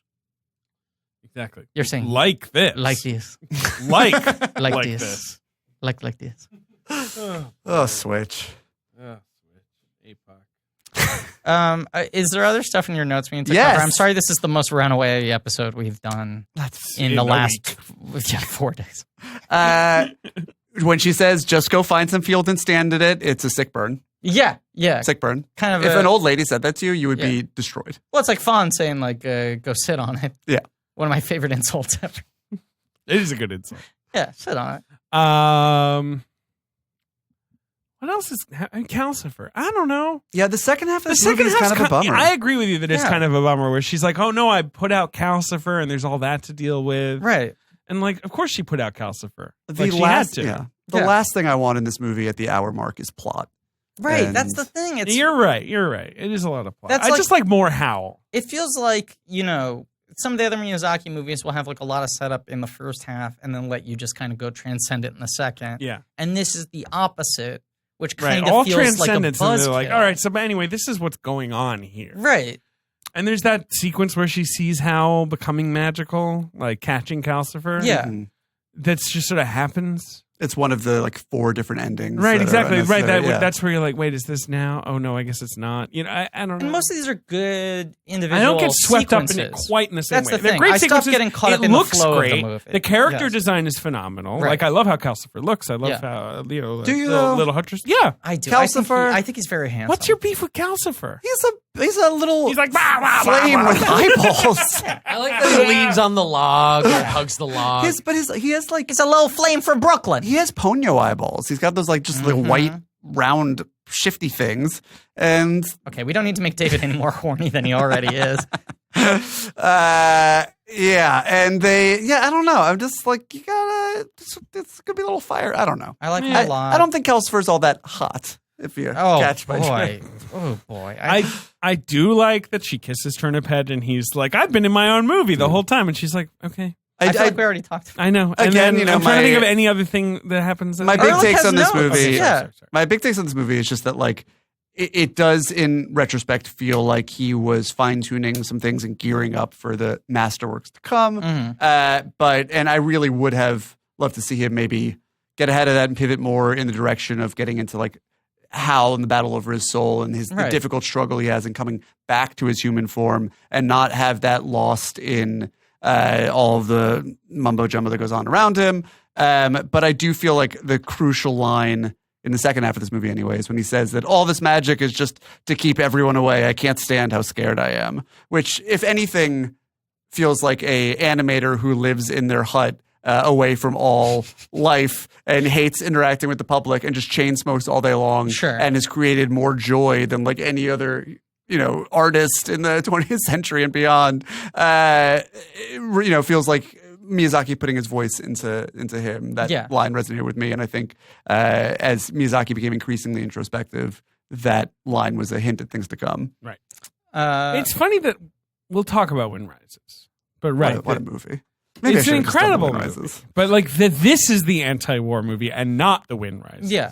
Well, The Wind Rises is I'm sure you about- guys will get into the I'm not saying Wind Rises is pro-war. Right. That was definitely an argument that was levied against it. So- But this movie it was derided for being sort of very on the nose about its anti-war message. But I think that it's not just war is bad. I mean, it's really, for me, talking about what we lose by giving over to the impulse of war and how difficult it is to extract yourself and the bits of your soul from that experience and just go back to normal and the delusion that you can sort of pivot towards conflict, then veer back to normalcy and still be whole and treat other people with the same sort of selflessness that Sophie always does. I think that's a salient message in the movie that survives the borderline disastrous second half. I think that's a great take. I think that is what works in this film. I do just I prefer talking about that being the takeaway rather than watching 40 minutes of it. I agree. Which start to feel both repetitive and didactic in a way that Miyazaki movies don't. Right. Because the thing that is really joyful I found in discovering these movies is these are movies where every 10 minutes the movie can totally change. And its messaging can stay so sort of open in terms of the way it's so thoroughly exploring all of its themes. So to watch a movie then for 40 minutes is, even if it's doing so intelligently, just showing you that war is really bad and the people who do it are operating out of human weakness. It's just a little frustrating for me. And it does kind of just end a little damp point. Yeah. Like actual ending. And it was fine. Although you must like that Sophie kisses literally everybody. Yeah. Like all the kissing. Yeah. I love kissing. Boy, Jesus Christ. I just saw a good movie with kissing. In it. You are horned up right now. This is insane. I'm always horned up. Yeah, but not Matrix 4 horned up. Pulled his shirt off and he's like spinning it around his head. He's like whipping it around. Wait, what was the movie you saw with good kissing? Angel Has Fallen? Good Boys? Hottest movie. Was there kissing in Good Boys? Yeah, well, it's a kissing party, the whole movie. That's right, the kissing party. Yeah. In Good Boys, I was making a joke. No one should say the kissing in Good Boys is good. I'm aware of that. I'm Yes. just saying, like, my whole thing, the whole time I was like, if the girls don't eventually become friends with them, I'm out on this movie. Right. And so when the girls come home and they're like, you kids will figure it out, I was like, thank you. Good. Thank you. That's what I was looking for. I got my scene. Yes. And then they ask him to sing and he sings and it's sweet. There's some good stuff. There's at some the good end, stuff. And Wait, I just saw something with really good kissing. It's okay. It's okay. I don't think it's very good. Okay, but boy. it's enjoyable enough to watch. Right. Was it Okay. Notting Hill? We're always bringing up Notting Hill. Good Great morning. film. He's just a boy standing in front of a girl. No, I'm getting it wrong. She's just a girl standing in front of a boy asking him to love her. And then they kiss, and I think it's good kissing. What was the good kiss you saw? Was I it can't like remember. a new thing or an old thing? You want me to look at my letterbox? Yeah, maybe. Whatever happened to Reese Ifans? He became a great British dramatic actor. Of course, was The Lizard. He was the Well, yeah, but in Britain, he's in plays and TV miniseries and stuff. He's like a great actor. I feel like Anonymous was supposed to be like a big comeback for him as a Shakespeare. studio man. am I inventing the fact that he had a problem with alcohol? He has definitely had problems with drugs and alcohol. He dated, when I worked at People Magazine, he was dating Sienna Miller. Right. That makes perfect And sense. Kate Moss despised Sienna Miller, and I had to talk about all the internecine warfare that was going on in their social set. Yeah. Where Kate Moss was trying to one up Sienna Miller's birthday gift to Reese Ifans. There was all kinds of and it was kind of funny to think wow, Reese Ifans is at the center of the hottest British gossip of There the was year. a thing too where he was doing the Comic-Con panel for Amazing Spider-Man, and much like Hayao Miyazaki, he would not stop at chain smoking. Oh, sure. I was at that Comic-Con. Yeah, Right. no. He did not seem happy to be there. Right. They asked him to stop smoking during the panel, and I believe he got into a fist fight with a security guard and was arrested. Great. I will say the moment It was when... Portrait of a Lady on Fire. Oh. Yeah. Well, there's some Which good won't kissing in be that. out by the time we No. this episode. No. comes. Wait. But one day on this or some other podcast, I can do a dramatic reading of the text messages David L. Sims sent me after seeing Portrait of a Lady on Fire, I can't where we wait to both see it. agreed that it is the movie. It's the movie. She's one of my favorite living filmmakers, and the fact that she has made a movie that now everyone thinks is stone cold masterpiece when I'm already this in the tank for her is thrilling to me. I was shaking for 2 days after I saw this movie. But we'll see someone tops it. can I just say, Ben is giving me the look where it's don't talk about the moment you realize that Reese Ifans was one of Britain's great dramatic actors. Talk about it. But then he just pointed at me to give me permission to do that once I sort of did a backdoor way of asking. Okay, Jesus. There's a moment at the end of a film called Notting Hill where Hugh Grant has assembled all of his friends and Can family. you do it as a note All to his self? fucking bougie friends. All his bougie. Ruined that bougie neighborhood. friends. Note to Great self. movie. Uh-huh. This is the moment when Reese Ifans became a great dramatic actor, and he's giving them the lowdown of what happened. He's saying, she came to the bookstore. It was a kind of sweet, actually. She said that she was just a girl standing in front of a boy asking him to love her. And then there's a moment of silence. Everyone sits there with that bombshell. And then Hugh Grant, immortally says, oh, sod a dog. I've made the wrong decision, haven't I? And then there's just a cut. What a cut. The cut of the film to Reese Ifans. And this doesn't really translate on a podcast, which I should have realized before I went on this 2-minute story, goes, yup. It's just an up and down. It doesn't even make that much sound with his mouth. I believe it was in the trailer. As far It as I is remember. a perfect moment. It is what Thomas Alva Edison had in mind when he invented the cinema in the middle of the current war. in the middle of the current war. And then it immediately cuts to do do do do do do do do do do when they're fucking racing to the Royal whatever the fuck hotel. What a movie. And then what happens when Okay, so he gets there? and then he, of course, they all make out. They all kiss the guy. No, but Ben was winding up. Truly damp. Ben was waiting a full minute on mic, And then he went like this, part. He was just torquing up to be able to work. Wait, but they're not even. I don't know how deep into this you're getting. Before they make out, they all kiss the bellman, right? Or the right. check-in guy at the hotel, and then the Japanese businessman comes in. And this moment There's so much is a little squishy, Yeah. but he thinks it's the custom to Yes. kiss the Right. guy, and he jumps over the counter when he's checking in and kisses the guy. I just want to say, and I have seen several actors say this in an interview, and I can't remember any of them specifically now. People being like, they offered me like the best friend role in this movie, and I said like, what's the point? I'll never be able to do it as well as Risa Fons did. And I remember the first time I read someone say that, I was like, come on. But then you think about it and you're like, that is always the worst character. Sure. Like usually movies, that is the problem where they're like, there's this fucking like slovenly roommate or brother or this bum or a slacker who just like drives you insane. And even good actors have failed trying to do it. He should have fucking gotten an Oscar nomination for that movie. It is insane. Isn't that 1999? Yes. I think Here it's are a my pretty loaded year. 5 Best Supporting Actor nominees. He could have cut through. Christopher Plummer as Mike Wallace. Yeah, right. Risa Fons as Spike. Yeah, Spike is his And name. nailed it, baby. I had a friend called Pandora. Never saw her box, though. Haley Joel Osment, obviously. Tom Cruise, Magnolia, obviously. And I feel like Yeah, I'm pretty sure there's like 18 other great candidates. Alan Rickman in Galaxy Quest. That's another good one. Let's play the box office game. We're going to. I just wanted to mention best example of that is John Heder in Just Like Heaven. Sure. You know? He's like, I'm like the friend, man. Josh This is Gad, like a real friend. Love and Other Drugs. You ever see that Oh one? boy, he's the brother. He's the brother. It can be brother a in that brother. one. It can be a roommate. In that movie. Oh, Interesting brother. fixation on his brother's penis in that A lot film. of penis talk. I mean, I would be fixated on Jake Gyllenhaal's penis too, to be fair. All right. This movie came out in the U.S. on June 10th, 2005. A summer release. It was a summer release. It opened on 36 screens to $427,000, 14th at the box office. It will not figure into the box office game. What was the final total? 4.5, right? Yeah. Not great. Well, but I'm pretty sure it cleared 230 in Japan. Right. So it's one of the highest it grossing did films in the okay. history of Japan. Right. It's still in the top 10. June 10th, 2005. They're releasing it like right before they release Cars. That shows you sure. how uninterested Disney was in this movie. Yeah. It is a Disney release. Number one at the box office. Mhm. An action movie with movie stars. Multiple. 2. Is it Mr. and Mrs. Smith? Oh, Doug boy. Liman's Mr. and Mrs. Hashtag Smith. the 2 stars. Hashtag 2 stars is what I give it. That movie. If that movie couldn't keep those two crazy kids together, nothing could.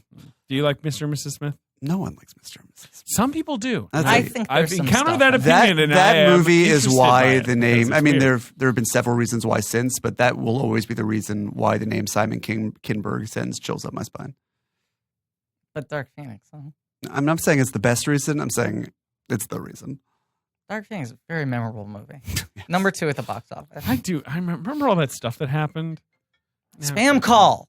Not my fault. Remember what stuff happened? Dark Phoenix. Existing? You know, there was like all those scenes with the actors. The Phoenix got too dark.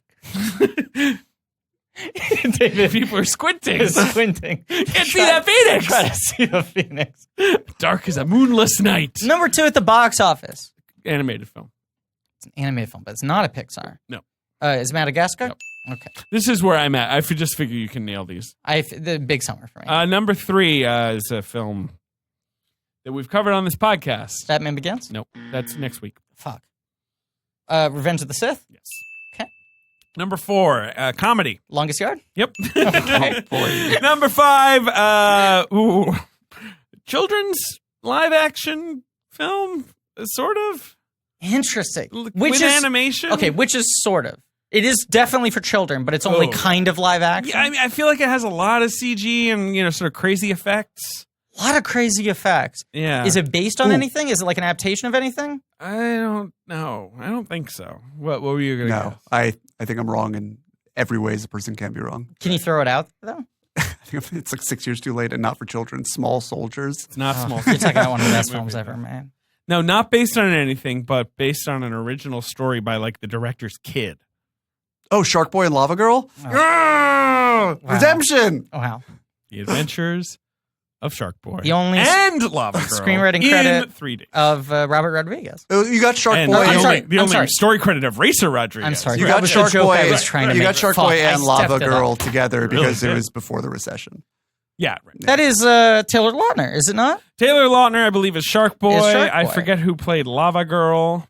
I think it was Florence Pugh. I don't know. I couldn't make a joke. I was trying to think of something funny. I don't Someone know. I fucked it up. called Taylor Dooley. Mm. So 2 Taylors. A boy and a girl. The Two Tails. I saw that movie together. What did you think? It's okay. Robert Rodriguez is. I know he's in Sharky? your. Yeah. He's in your La good La. graces right now because of Alita. Yeah, great movie. But it isn't. But like I think It that is. your takes on Christoph Waltz are insane. The He's thing probably about still my him. winner. No, Nivola came in there. Yeah. And throat punched him. Oh, really? Yeah, That's what a great What performance. a It is a great performance. performance. That's a great Yeah, yeah, yeah. performance. Out of the field. But I wonder if a filmmaker has ever just like so casually in the Hollywood system anyway, or on the fringes of it, done so much on so their own wavelength in such an uninteresting way for so long. He is kind of a fascinating phenomenon in that sense. No. That he did like a micro version of Studio Ghibli where he's like, I figured out how to make every movie in my home. And it doesn't matter if they're all bad. Right, but that they were all sort of like esoteric, but also like kind of impersonal. You know? That he was like, I'm following my whims, and we're like, I don't know who you are. Yeah. But my kid came up with a movie called Shark Boy and Lava Boy. Shark Boy and Racer Lava Girl. Rodriguez. So we gotta go. That was Joey's take on Stuber. Was that joke in 30 Rock where Tracy Morgan's like, I made a whole movie in my car, and Scott adds, it's like, that was supposed to be a Western. I saw that. Joey's like, Stuber just seems like one of those movies. They're like, it's fun. You can make it in your car. We will come to your car. I enjoyed Stuber. So we got all Me 5 too. films at the box office? That's it. Number 6. Yeah, can I try doing 6 through 10 just because I breezed through them so quickly? Number 6 is period sports movie. Number 6 is a period sports movie from 2000. Honestly, making $9 million in its at number 6 in 2005, not bad. That's his opening weekend? No, it's the second weekend, Invictus 2. Two Victus. I believe.